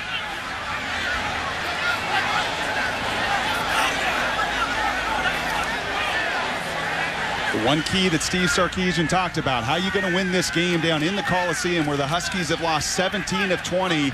He pointed very clearly, if they're going to win, they've got to find a way to force turnovers. Big call here. And Mason Foster has the ball. And look at him. He is not about to give it back to anybody. Washington football. Well, possession is 9/10 of the law. Is that right? I got the ball. I hope they give it to The ball me. was covered by the University of Washington. Ruling on the field is under review. The guy they call Mr. Turnover because Foster is so adept at getting those takeaways. A turnover machine. That ball was out early, though. You see it right here. It's going to get popped out. It bounces off a USC offensive lineman. Right there, Foster is on it. He's definitely got it. He's down. Now, could he keep it at the bottom of the pile? He's the one that handed it to the official. Odds are it is going to be their ball. Will the Huskies get the football after all? Official review. Celine. Just the fourth takeaway this year by the Washington defense. It's Foster recovering the fumble forced by Talia Crichton to give the Huskies the football, 1st and 10. Fake the sweep to Collier. Locker dives for a couple. And before the season started, the Herbie Awards that Kirk Herbstreit gives, he gives Steve Sarkisian the #1 play caller in America. There have been some folks in Seattle not real happy with the BYU game, the Nebraska game he put on his shoulders. I have been really impressed by his plan tonight. Lots of creativity, yet simplifying it enough for number 10, as I've said over and over again, that he could get into rhythm tonight.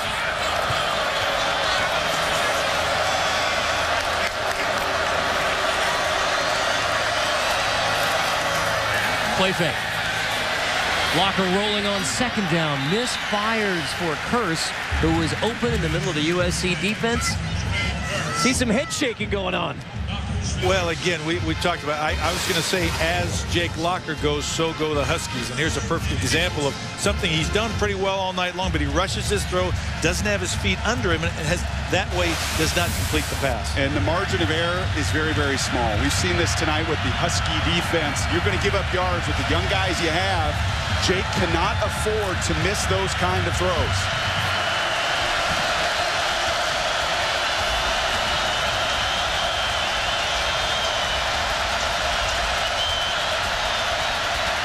On 3rd and 7, pressured and sacked.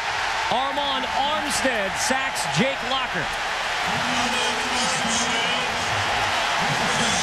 One of the things that the Washington coaching staff said is we can't let a 4-man pass rush get to us, and that was a 4-man or less pass rush. Again, you see this. One of the guys just dropped off. That was a 3-man pass rush that went through. That was a lack of communication by the offensive line. That's Daniel Kanzagowski, number 97, playing tight end. You saw Wes Horton, the defensive end for USC, out tonight, giving a big chest bump to Armand Armstead, and what a job by the USC defense. Rasp's punt trickles into the end zone for a touchback. There is a flag.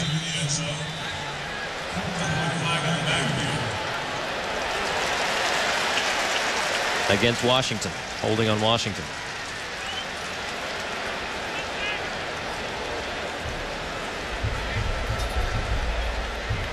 That was the first Washington punt of the night. When you go on the road and you've coming into a place that you've not had much success in, your defense that's been run over tonight creates a turnover, you've got to find a way offensively to capitalize. Kicking team number 41. Receiving team is elected to have the penalty enforced from the end of the play, 10 yards, 1st down.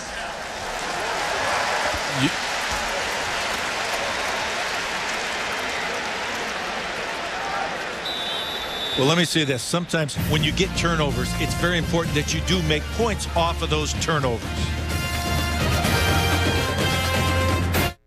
Cube produced that 30 for 30 documentary. Still in South Central after all. Bradford, another big carry on 1st down. He went over 100 yards in the 1st half, has 9 more before Nate Williams makes the stop and loses his helmet doing it. That's actually Felder's helmet who comes flying off.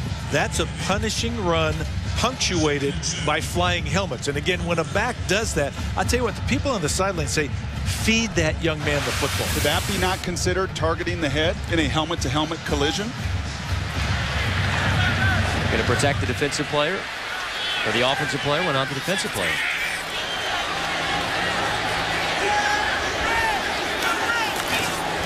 On 2nd and 1, Bradford gets fed again, makes the first man miss, and has a USC first down. Iowa had a shot at him in the backfield, couldn't get him. Well, that's one of those run blitzes we talked about. It is, but we actually had a discussion about that on the rules committee, about that. Can you call it against an offensive player if he lowers his head and delivers a blow, strikes the helmet? And they said, yes, but it'll never be called. And you see Nick Holt there. How many missed tackles tonight? You have the bye week and all the time. You talk about all the fundamentals are wrapping up. But a number, at least a half dozen, if not more, missed tackles in space tonight.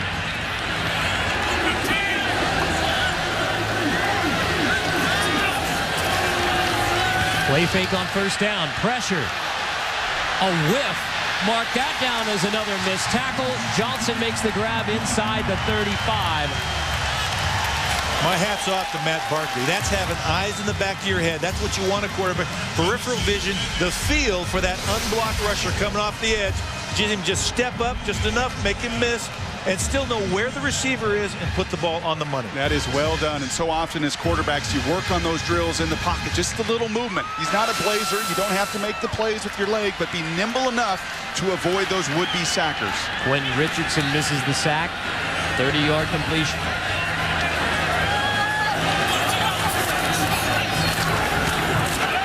Bradford counters and goes rushing inside the Washington 20 before McDowell finally brings him down. We're seeing a running back mature before our eyes. Alan Bradford was not known for his ability to stop, start, or change direction. He was a power back, but we're seeing a lot from him making people miss tonight.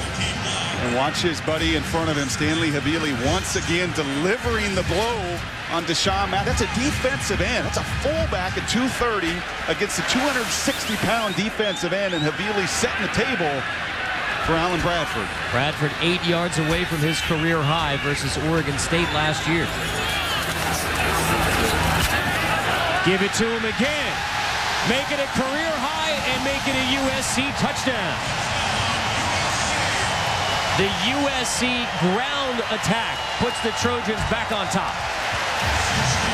And again, one of the things last week when the things started to go bad in Nebraska, you saw gaping holes. You saw the Washington defense really playing dead. I don't know that this is a harbinger of things to come, but certainly that type of a run punctuated the entire drive. Defense demoralized, offense energized when you run it right down your throat. USC looks like they'll go for two. Now Mustaine checks out of the two-point formation. Line up for the PAT.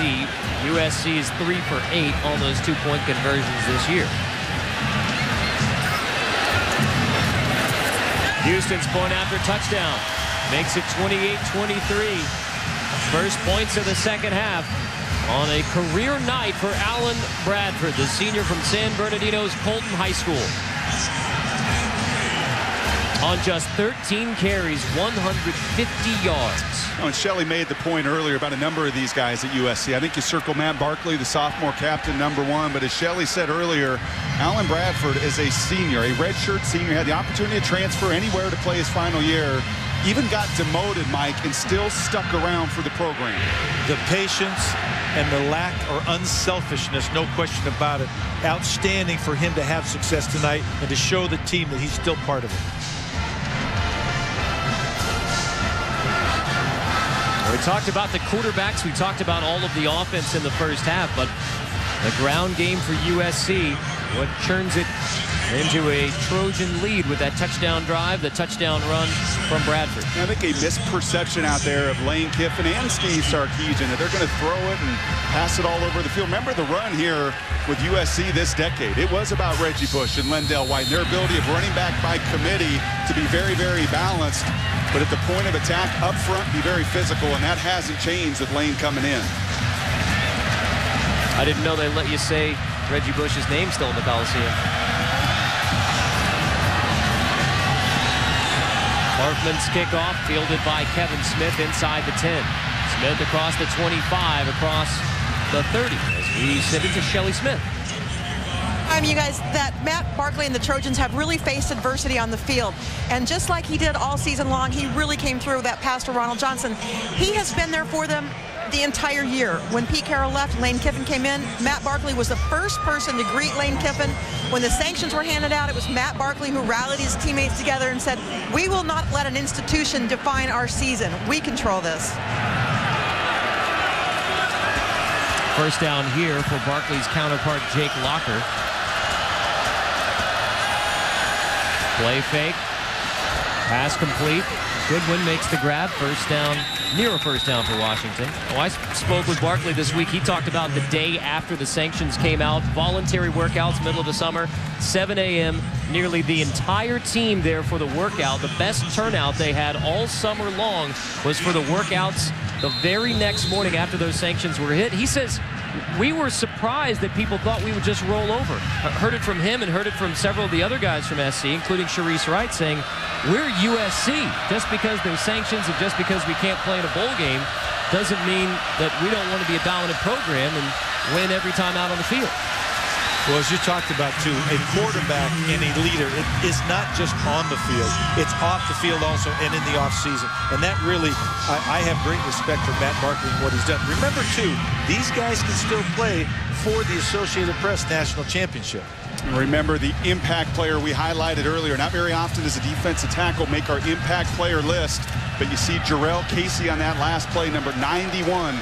That's what Washington does not have, is a playmaking defensive tackle. Casey gets off the block.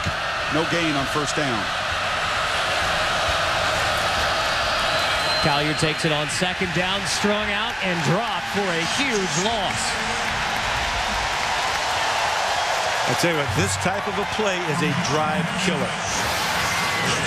Puts you in those third and extra long passing situations that play right into the hands of Monty Kiffin, some of the nickel blitz he likes to do. Dejon Harris makes the stop. An 8-yard tackle for loss, forcing Washington into third and long. Back-to-back defensive tackles making a difference. If Monty Kiffin in his run in Tampa Bay, you knew one thing about his groups, their front four were always dominant.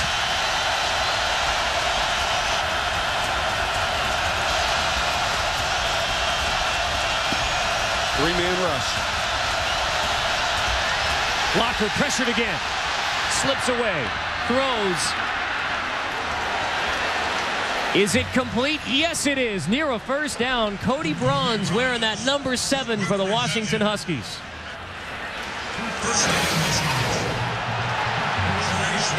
Tampa 2 defense characterized by Monty Kiffin and the pros. It's really a 3-deep look. The safeties get wide. You see them widen outside the hash. The inside linebacker has the deep middle. And again, it's just really a 3-deep, 4-under look, which allowed the time for Jake Locker to throw that pass down the field. And almost advantageous, the broken play. You could see those zone defenders lose a little bit of their responsibility. And Jake able to find Bruns for a huge third down conversion. Play fake on first down from Locker. Gets rid of it just as he is hit, but it falls incomplete. Aguilar covered downfield. I love the line from Monty Kiffin.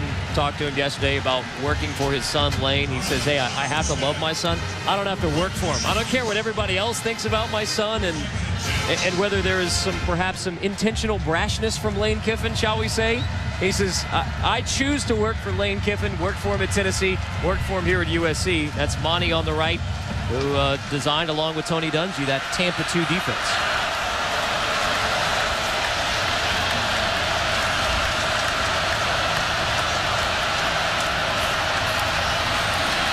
Hand off to Polk for a pickup of a couple as we check in with Shelley. You guys, I'm just told that the Seattle Seahawks, they are in St. Louis, the Seattle Seahawks, coached by Pete Carroll, who used to work with Steve Sarkisian and Lane Kiffin. They're finished with their meetings and they are tuned in to the game. No surprise. Well, that was another point that Monty Kiffin made about Lane, saying, hey, Lane Kiffin's my son. I was never his mentor. That was guys like Pete Carroll. Well, and this has got to be the best of both worlds for Pete Carroll to see a well-played game tonight. Both of his protégés doing a very good job offensively, putting their players in the best position for success tonight. 3rd and 4 for the Huskies. Locker to Polk. First down on a missed tackle. Flag down. Malcolm Smith missed the chance to get Polk in the backfield.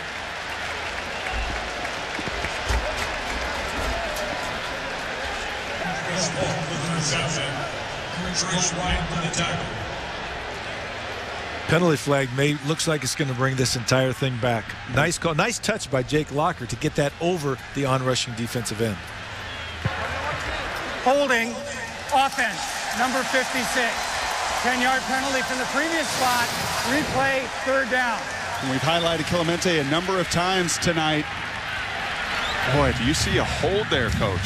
I don't see anything there. I see a push and it went totally legal. Unfortunately, my view is different than the officials. And I think, to be fair to those officials, how many times do they see a hand outside the frame? And the hand got outside the frame there and the play comes out, but he was not holding. Just pushed him past that play. And yet another third and extra long situation for the Huskies. The third penalty this quarter against Washington.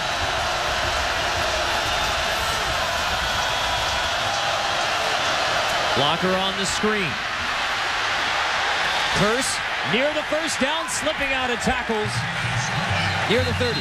And this is a chess match. Third downs, Monty Kiffin, Steve Sarkisian. The last third down and long, he ran that Tampa 2 as we drew.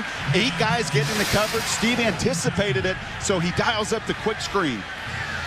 Again, you see the bevy of blockers down the field, and a great job by Curse to get yards after contact, key to the first down. But Curse is slow getting up after the first down grab and the third down conversion. That's the thing that Doug Nussmeier said they had to get a whole lot better at. And he's going for 5. One last week ago. Everyone kept counting Jimmy Johnson out, and I think that was a mistake. That's what all the other drivers said. You like screens against that 8-man defense? I don't really, because there shouldn't be, you should have more defenders back there. Screens are better against a blitz where people are coming. Time ticking away in the third quarter. Washington driving. Locker will scramble. I like this, though. Wow. This is my favorite play right here. Slips away from Wright, has a first down to near the USC 10. What a battle tonight. Sharice Wright, we've seen the physical play. He chases Jake Locker down earlier and punches the ball out from behind. But out on the schoolyard, one-on-one, watch Locker and Sharice Wright. Well, and much as we saw from Terrell Pryor last week, put your foot, you're most dangerous when it's a pass play and you break out of the contain of the pocket, one-on-one on the outside. And Locker avoids tripping over the 25-yard line. Where did the third quarter go tonight? This is the final play of the third. Play fake, Locker rolling. Throwback. Incomplete. They had it. Is Bickey, the tight end, who has only 1 catch on the season. Everybody rushed it. Everybody rushed it there, I think, Coach. As Bickey took too long to get there, I think Jake could have sold it a little bit more. It is Bickey's feet. Nowhere to be found. A year after the Washington upset over USC, we go to the 4th. Can the Huskies do it again?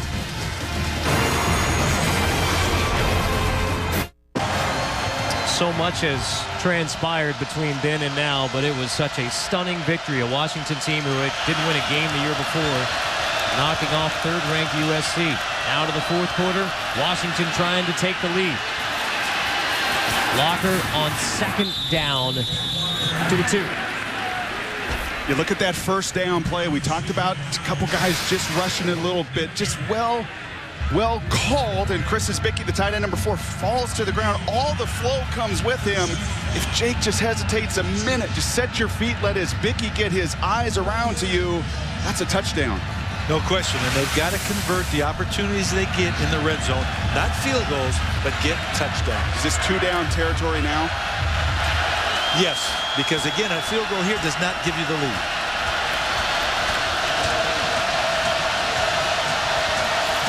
Locker sneaking on third down. He has the first down, but not the touchdown. Flag on the play. Offsides penalty. He's down right now. He took a shot. You see the helmet, the chin strap.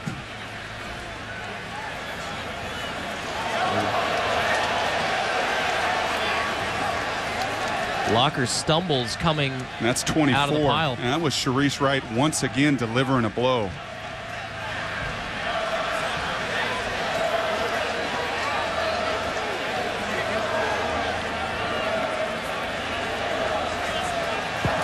Offside, defense.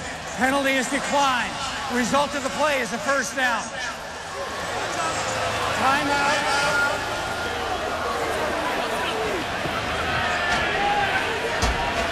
Jake Locker, Washington starting quarterback, back over to the Washington sideline. Apparently dazed from the last hit. You know, Mike Holmgren was a guy that never ran quarterback sneaks.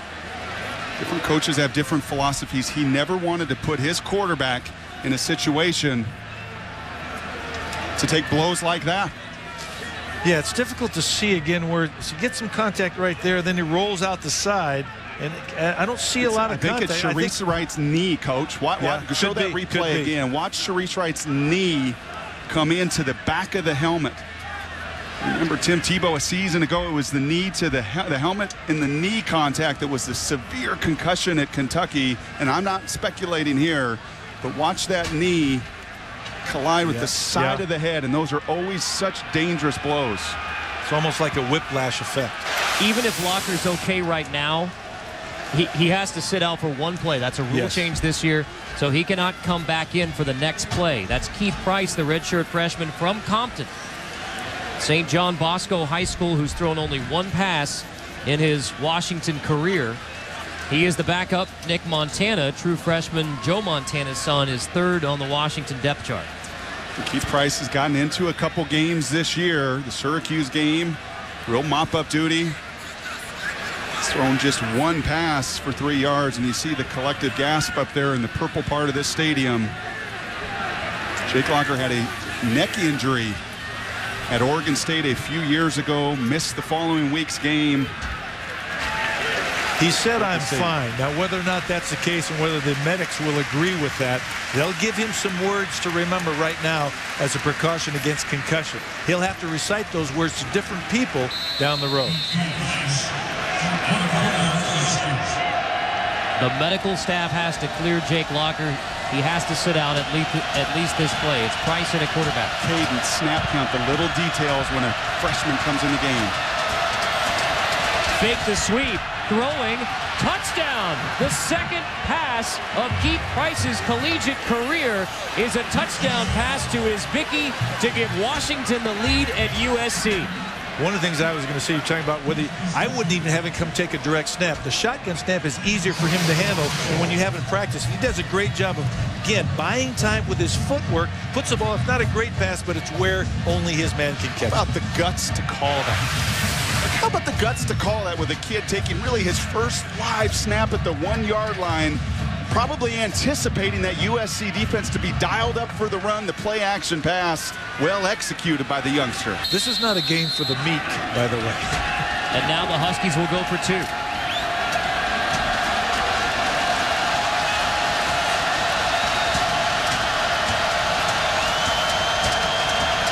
Both motions out. Price throws again, incomplete this time.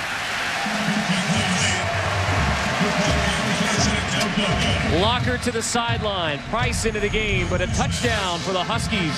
Washington leads early in the fourth.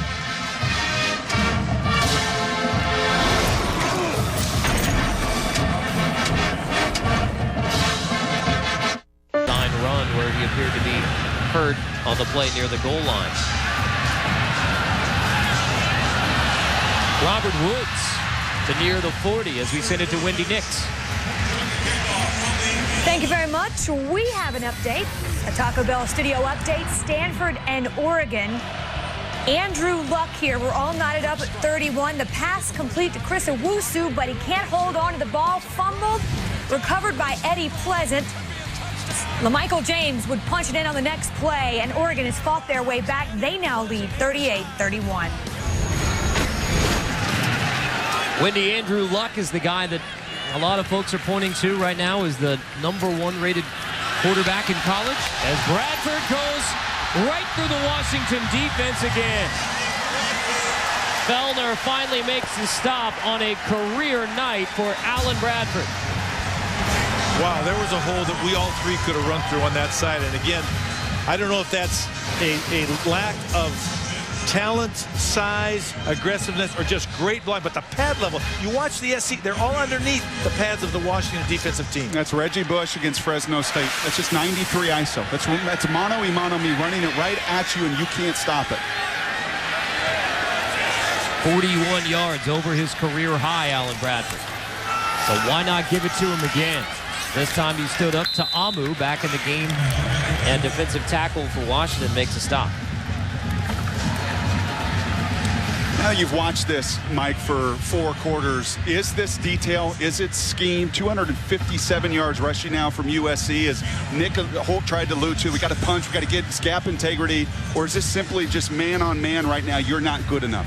Well, I think it's a combination. I think, again, I'm going to talk about pad level, gap fits, and, again, getting the secondary people to come up and make sure tackles in the open field. Pressure coming from Washington on 2nd and 9.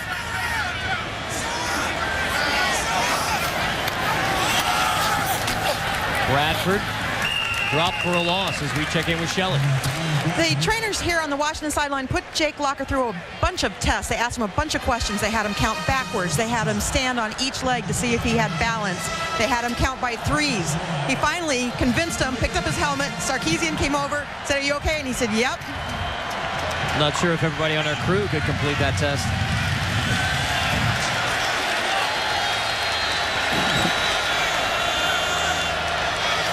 Big 3rd down. Barkley, quick hitter complete. Johnson inside the 15. Goes to his big play receiver, the senior Ronald Johnson. Barkley somewhat sparingly involved in the offensive attack tonight because of the greatness of the running game, but he goes to his special guy, that connection to Ronald Johnson for the key 3rd down conversion. And that's Gregory Ducre, a true freshman out there in space, taking advantage of the mismatch. A senior against a freshman with the timing that they have. Well done. An inexperienced Washington secondary. Wildcat formation here.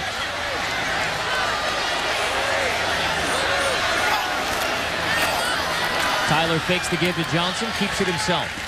If you notice, they didn't cover one of the extended wide receivers that time. They had 2 guys out to the top of the screen, only 1 defender. They're keeping people in the box. They're daring Tyler to throw the football. You see the 2 here the coach is alluding to, and just the 1 defender. That's a smart thing to do until they show that they're willing to throw it out there, keep that defender near the line of scrimmage. We watched a lot of film on USC. Didn't see this much Wildcat through the first 4 weeks for USC. I think they were saving it for this game, to tell you the truth.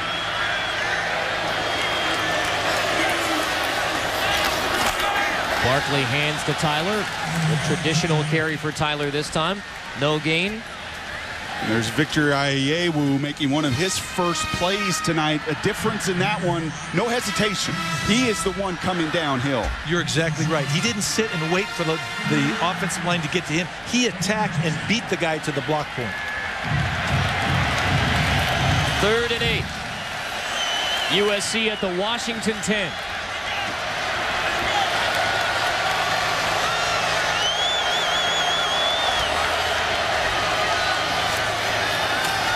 Barkley pumps to the end zone, incomplete.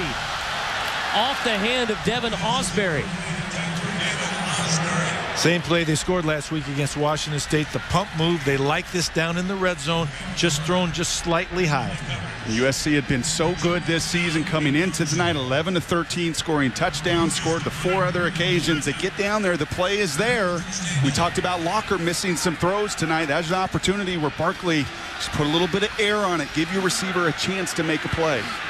David Ausberry, the intended receiver. Houston only 1 for 4 kicking this year. As his second made field goal, USC on top by 2. 10 to go. Los Angeles Memorial Coliseum. Last year, a stunning upset win in Seattle for Washington over 3rd-ranked USC, snapping the Trojans' 12-game winning streak. Tonight, it's Washington trailing by 2 after the USC field goal. The big question, will we see Jake Locker when the Washington offense gets the football? He came out of the game after a big hit near the goal line. If they gave him his helmet, he'll be back in the game. Typically, they will not give him his helmet. And he had his helmet. Smith runs up to near the 18 to make the grab for Washington. He picks his way all the way to the 33. Are you ready for some football? Monday Night Football. The Patriots versus the Dolphins, two of the game's top receivers. Moss versus Marshall. Patriots-Dolphins, Monday Night Football, 8:30 Eastern. Coverage begins 7 Eastern with Monday Night Countdown, served by Applebee's.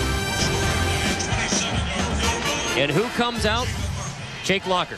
With his helmet. Surprise, surprise. So Locker only misses one play. 2 plays counted the 2-point conversion when the backup Keith Price came in. Completed the touchdown. Locker 286 passing tonight, 102 rushing. Collier on the sweep. The true freshman from Downey, California, has a gain of about 7 before Starling brings him down. The whole key to that play, too, is that he takes the ball and then gives a great deal of ground. So even if the defensive end starts to come up the field, he's still going to get around it because of the width of the field and the speed at which he gets when he's running the football. Collier, one of 13 true freshmen to play for the University of Washington this year.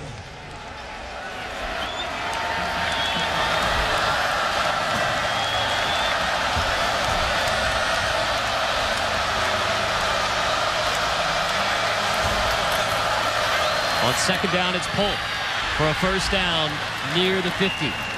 Washington has had plenty of opportunities tonight. Still only down by 2 despite all of these miscues. Yeah, the ball being punched out by Sharice Wright. The drop here because of lack of concentration.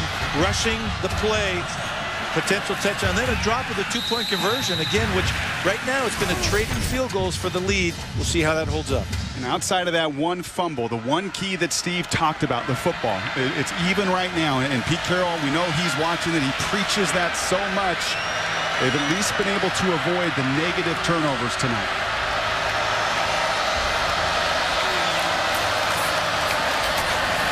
Polk on first down for 7 as we check in with Wendy. Thank you very much. We travel to Tuscaloosa, Florida, and Alabama. John Brantley here, desperately needing to get on the board. Picked off by C.J. Mosley at the Florida 35. This one returned for a touchdown. Alabama now leading 31-6, 4.5 minutes to play. Tide's rolling. And Washington now at about 180 yards. That doesn't surprise me, by the way, in Tuscaloosa. Alabama, it's one thing to go to Fayetteville, yeah, but to come into Tuscaloosa, a challenge. And Washington, 180 yards themselves, starting to establish that first down run.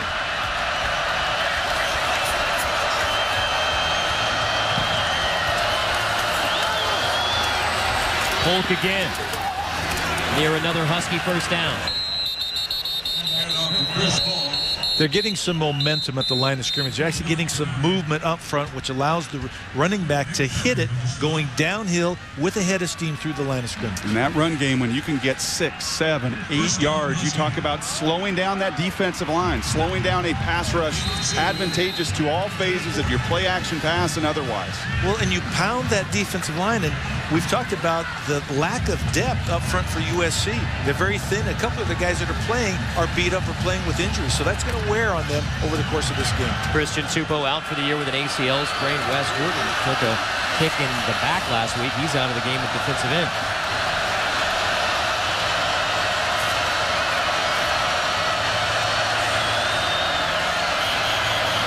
Just before the play clock, or was it? Flag is down.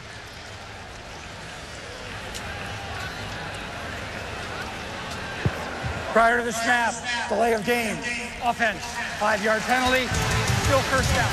Chris Berman hosts ESPN's 2-hour pregame show with analyst Tom Jackson, USC alum Keyshawn Johnson, Mike Ditka, Chris Carter, NFL insiders Chris Mortensen, Adam Schechter. Get all the news and latest updates from stadiums around the league right up until kickoff. It's Sunday NFL Countdown presented by IBM, Sunday, 11 a.m. Eastern. After the Washington penalty, 1st and 15. Locker incomplete. Polk was wide open out of the backfield with room to run. Another Washington miscue. That could have been 6. That could have been 6. He was wide open, a breakdown in the coverage by USC. But again, probably he thought he knew how open he was, didn't focus on the football, and that's twice tonight that this can happen. Here again, can't happen. See it. This can't happen.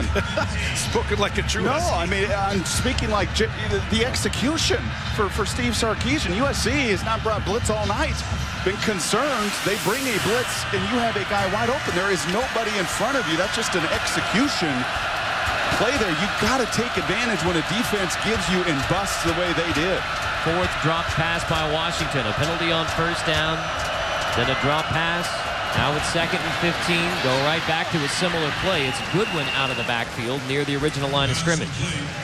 One of the things they've done a great job of is somebody is attacking the flat all the time, whether it's the quarterback on the bootleg, whether it's the off-back sliding through, the tight end delaying, or they are getting somebody out in the flat away from the play every time and making USC run laterally sideline to sideline. And one thing Monty Kiffin talked to us about yesterday is his guys are just learning the basics. They've got a long ways to go to learn the details of the game. And when you get a bust like that defensively, I'm guessing that's going to make Monty even more apprehensive to try to blitz.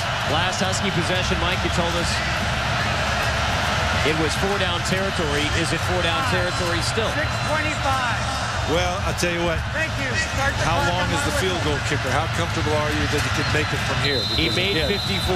Steve Sarkisian told us this week on the call, he says he's comfortable 49 to 50. And 4th and 1 is going to be different than 4th and 5, Carter. That's exactly right.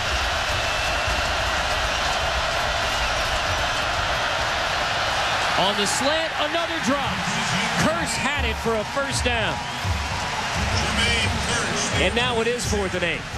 And now I would say you probably go for it because that's a long field goal. That's a 55-yarder minimum. And again, probably outside the range. They had a guy open that time. So again, I would say let's find another play. We can do this. And I think they've got the go-ahead from coach. Boy, this is a gutsy call field position-wise. The only thing I could say is Steve has looked at a number of the plays as we have, and it's not been USC's defense beating you. It's you beating yourselves with a lack of execution.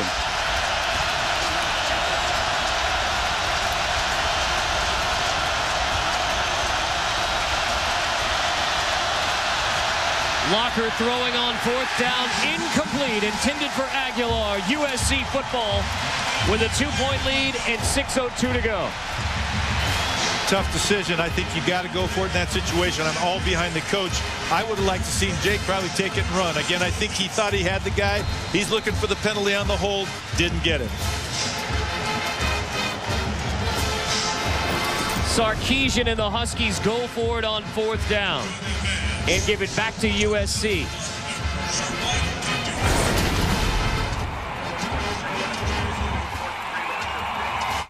The Coliseum, Carter Blackburn with Mike Galati, Brock Heward, and Shelley Smith. 259 rushing yards on the game for USC. Now Washington has to stop the run to get the football back. And on 1st down, another huge hole for Alan Bradford. A career night for the senior, and those holes have been wide open all night. They washed down the entire team. You see again, everybody's accounted for right here. There was just flat out a hole there. It's one-on-one on that backside. Great cut by the running back, and then get north and south. Those shoulders get turned, you're dead. You turn perpendicular to the play as a linebacker there on the backside, it's game over. 206 yards now for Bradford, career high. Gets it again on 1st down. And another huge hole. Bradford picks up 9, maybe 10 again. And you wonder why you go for it on 4th down. Your defense getting run on the way they have, but a lack of execution offensively. You have a touchdown on 1st down. You have a drop on 3rd, and on 4th down, even through a hold and pass interference, Devin Aguilar has the ball in your hands. Jake Locker's taking a lot of heat. Nationally, everyone wondering what's wrong with Jake Locker. Where's the Heisman? What has he done? Well, he gives his guys 3 opportunities to make a play, and they can't deliver. He got no support on that last drive. Huskies have 3 timeouts, but they have to stop the USC run.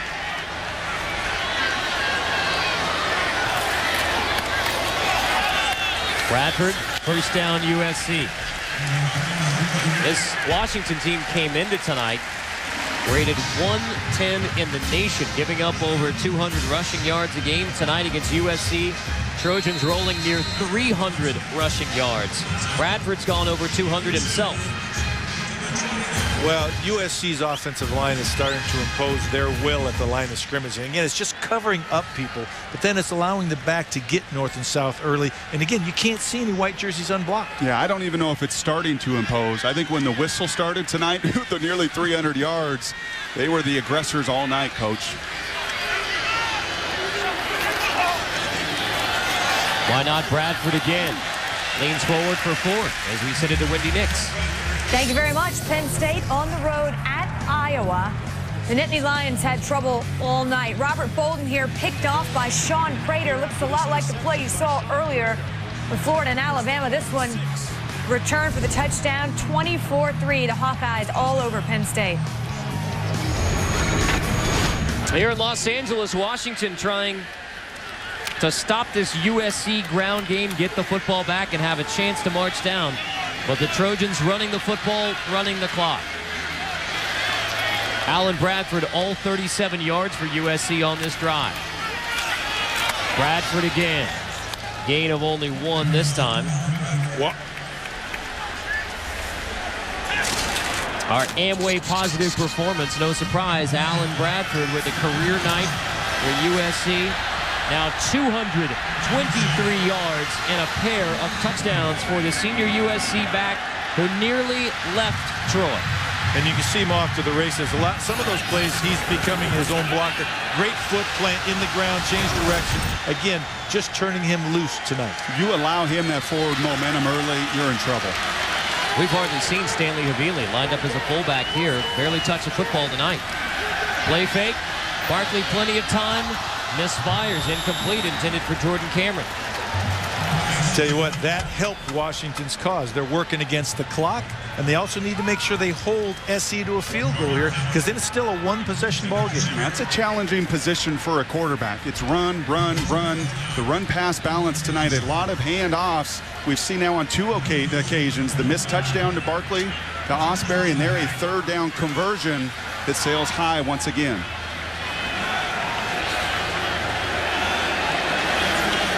40-yard field goal attempt from Houston. No good. The Huskies will get the football in a 2-point game with 2:34.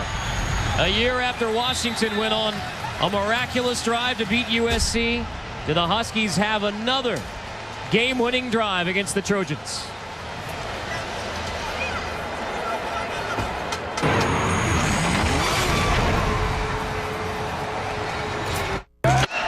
The former co-offensive coordinators at USC, Lane Kiffin and Steve Sarkisian, facing one another for the first time as head coaches, and it comes down to the last 2:34 in a 2-point game.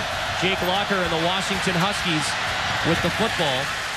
They forced USC to attempt a field goal. It was no good.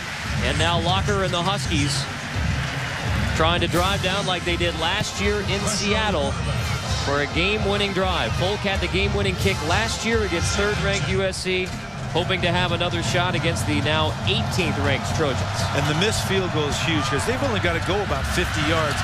2.5 minutes with 3 timeouts is an eternity in college football. We never even practiced that. We practiced 2 minutes and 1 timeout, maybe. 3 timeouts, 2.5 minutes, they got plenty of time. Got to execute.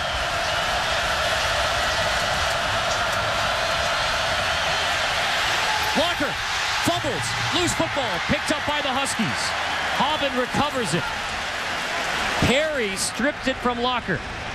And you know what? You better get him outside the pocket. No matter what time it is right now, it's not the time to sit in there and throw the ball down the field. That pass rush is still getting to him. Slap the ball out. Great job by the USC defensive line. Lucky for Washington, they recovered. And quickly, we're here at 3rd down. To 2:11. 2:11. So already to 3rd down and 10 here for the Washington Huskies. Yep, and a 2-point game. So, I mean, if it was 4-down territory the last couple of times for the Huskies, has to be 4-down territory now. Absolutely. It's 4-down territory anywhere on the field now because you got to score to win. think so, even with 3 timeouts still, this amount of time?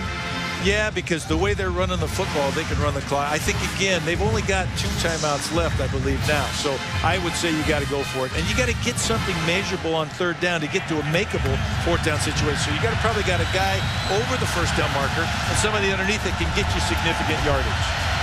The notches below the team names at the bottom of the screen indicates timeout. 2 left for Washington.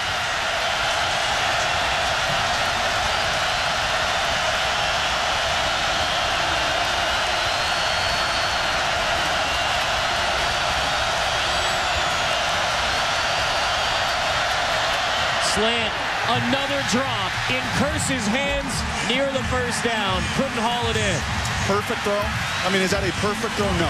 Is that on the back shoulder in a play that your best receiver has to make on 3rd and 10? Yes, it is. That's not even on the back shoulder. That's on your face mask. That is where you're taught to throw the ball. Again, excellent timing and anticipation. Jake does not wait, and his receivers letting him down late tonight. You know what? I didn't see. I'll tell you, I love Jake Locker, though, because he didn't throw his hands up in the air and just say, come on, we'll get at this play. 4th down.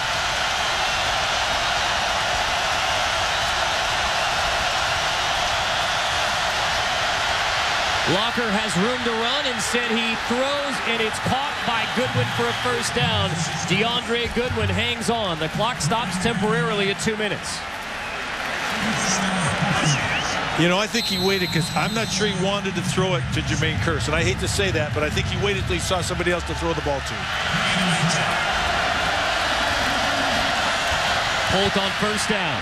Right to the USC defense. Rumbling inside the Trojan 35.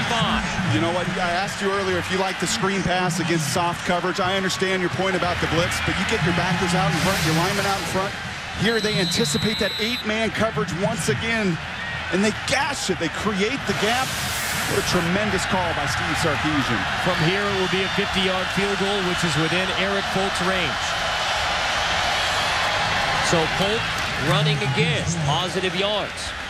I love the zone read or the draw because you're right. It uses the defensive aggressiveness against them, and they were jumping 2 to the outside that time, which left huge gaps inside. Now, if you're USC, when do you start thinking about timeouts?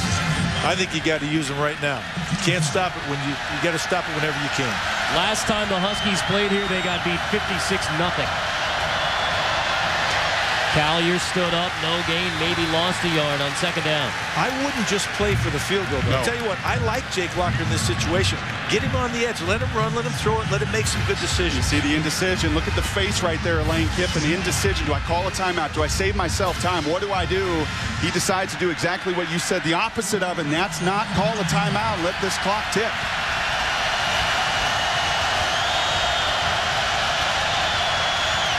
Locker on the design run on 3rd and 5. Has the corner, has the 1st down. Out of bounds near the 20.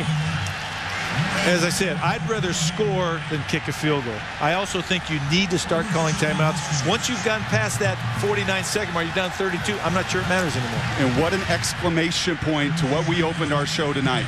What are you going to do with Jake Locker? You're going to run him? You're going to make him a pocket passer? When he's been in the pocket, it's been trouble. When he's been outside, he's been dynamic. Once again, Steve Sarkisian getting Jake outside and playing to his strengths, utilizing those legs.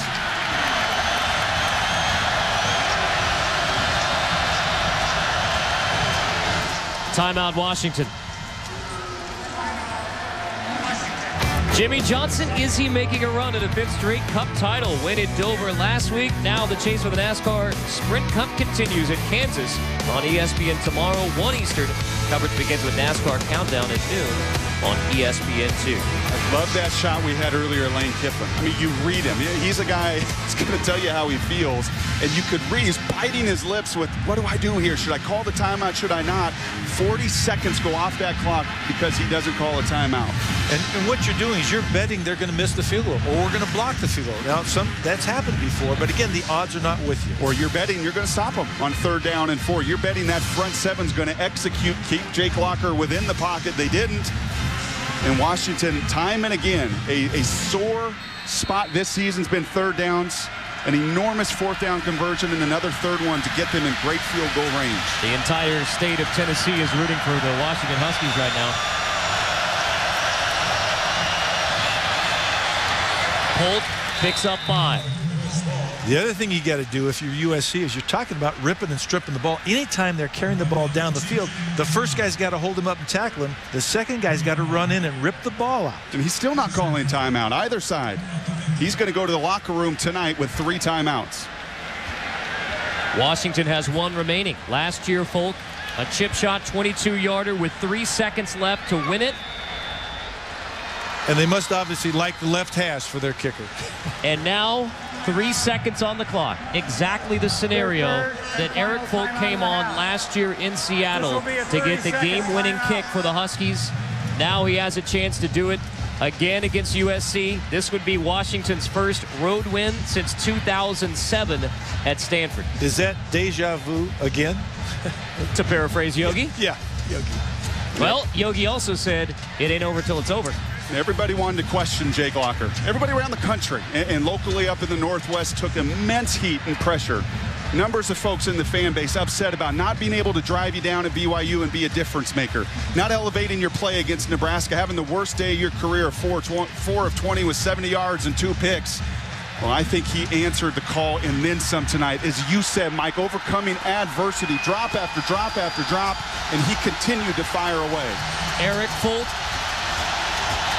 to beat USC for the second straight year. Do you ice the kicker with a timeout? Yep. Here it is, timeout number 1. Now we'll see those timeouts. I'm not sure I would have used them now. Might have saved one to ice the kicker. The one thing I want to say, too, about Jake Locker, he even threw the ball well out of the pocket down the stretch. Remember, he was not supported. They dropped those passes. They were quick passes. They still weren't putting pressure on the offensive line, but they were accurate and catchable. And what's ironic is earlier this week, Steve Sarkisian talked about the fundamentals of Jake Locker and then that he was bouncing too much. And on the 4th and long, he jumps. He says, Coach, I don't care if I'm bouncing. I'm going to jump up in the air, Tim Tebow-esque, and I'm going to deliver the 4th down pass. You mentioned Tebow-esque. How about the toughness for Jake Locker? He was knocked out of this game, missed all of 2 plays, right back in to lead the Huskies on this potentially game-winning drive.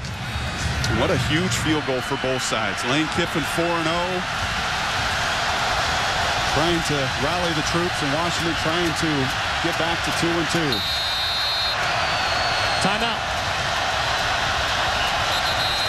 And I'll say this, Jake Locker deserves to win this game simply from the difference he made from the Nebraska game to this game. Whoever wins is going to be based on this field goal. And the gamesmanship of calling the timeouts and icing the kicker. I think you go now, if I'm the head coach of Washington, I'm telling a joke to my snapper, my holder, and my kicker. I'm trying to make sure they're relaxed, they're having fun, they don't have a care in the world. Is that on your play calling sheet? No, but I at the end of the game? We do have jokes for the special teams guys every week, yes. Well, let's remember this, too. We've talked about the special teams of USC.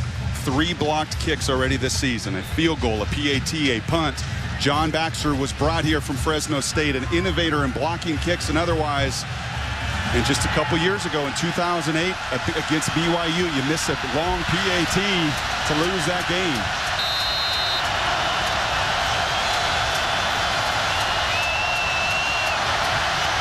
Folk from 32. It's good. Washington wins for the second straight year. Eric Folk, a game-winning kick in the closing seconds to give Washington an upset win over USC.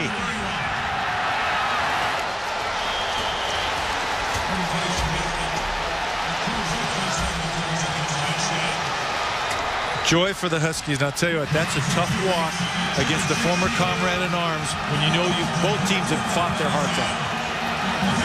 The first time since 96-97, Washington beats USC in back-to-back years. The last time Washington came to this stadium, a 56-0 loss 2 years ago. Tonight, a 1-point win over USC. Eric Folk, another game-winning kick to beat USC. The real question now will be, what does SC do? What do they go forward? Because now that national championship we talked about is gone. They're still in the Pac-10 conference race. One loss still keeps you in it, but it takes away the national championship. USC rushes for 298 yards, dominates at the line of scrimmage, but it's special teams. USC misses the field goal. Nick Folk in the University of Washington again delivers in the clutch. And Washington is 1-0 in the Pac-10. The first matchup between Steve Sarkisian and Lane Kiffin as head coaches goes to Steve Sarkisian in Washington. Very rewarding for the Washington staff, their fans, their players, after what happened against Nebraska, to come into SC's home and steal a victory at the end. Steve talked about it with us. He was proud of this group and the way they overcame adversity. Out at practice during bye week and otherwise, you would not have known they were humiliated against Nebraska. And in particular, Jake Locker, who's taken so much heat nationally about the most hyped quarterback in America, and can he deliver, and why is he throwing so poorly? Well, the kid from Ferndale tonight on a big stage in the Coliseum delivered the winning punch. For the second straight year, Washington wins in the closing seconds over USC. Huskies are 1-0 in the Pac-10. Up next on ESPN2, College Football Scoreboard presented by Pizza Hut. For Brock Heward, Mike Bellotti, Shelley Smith, and our entire crew, I'm Carter Blackburn. This is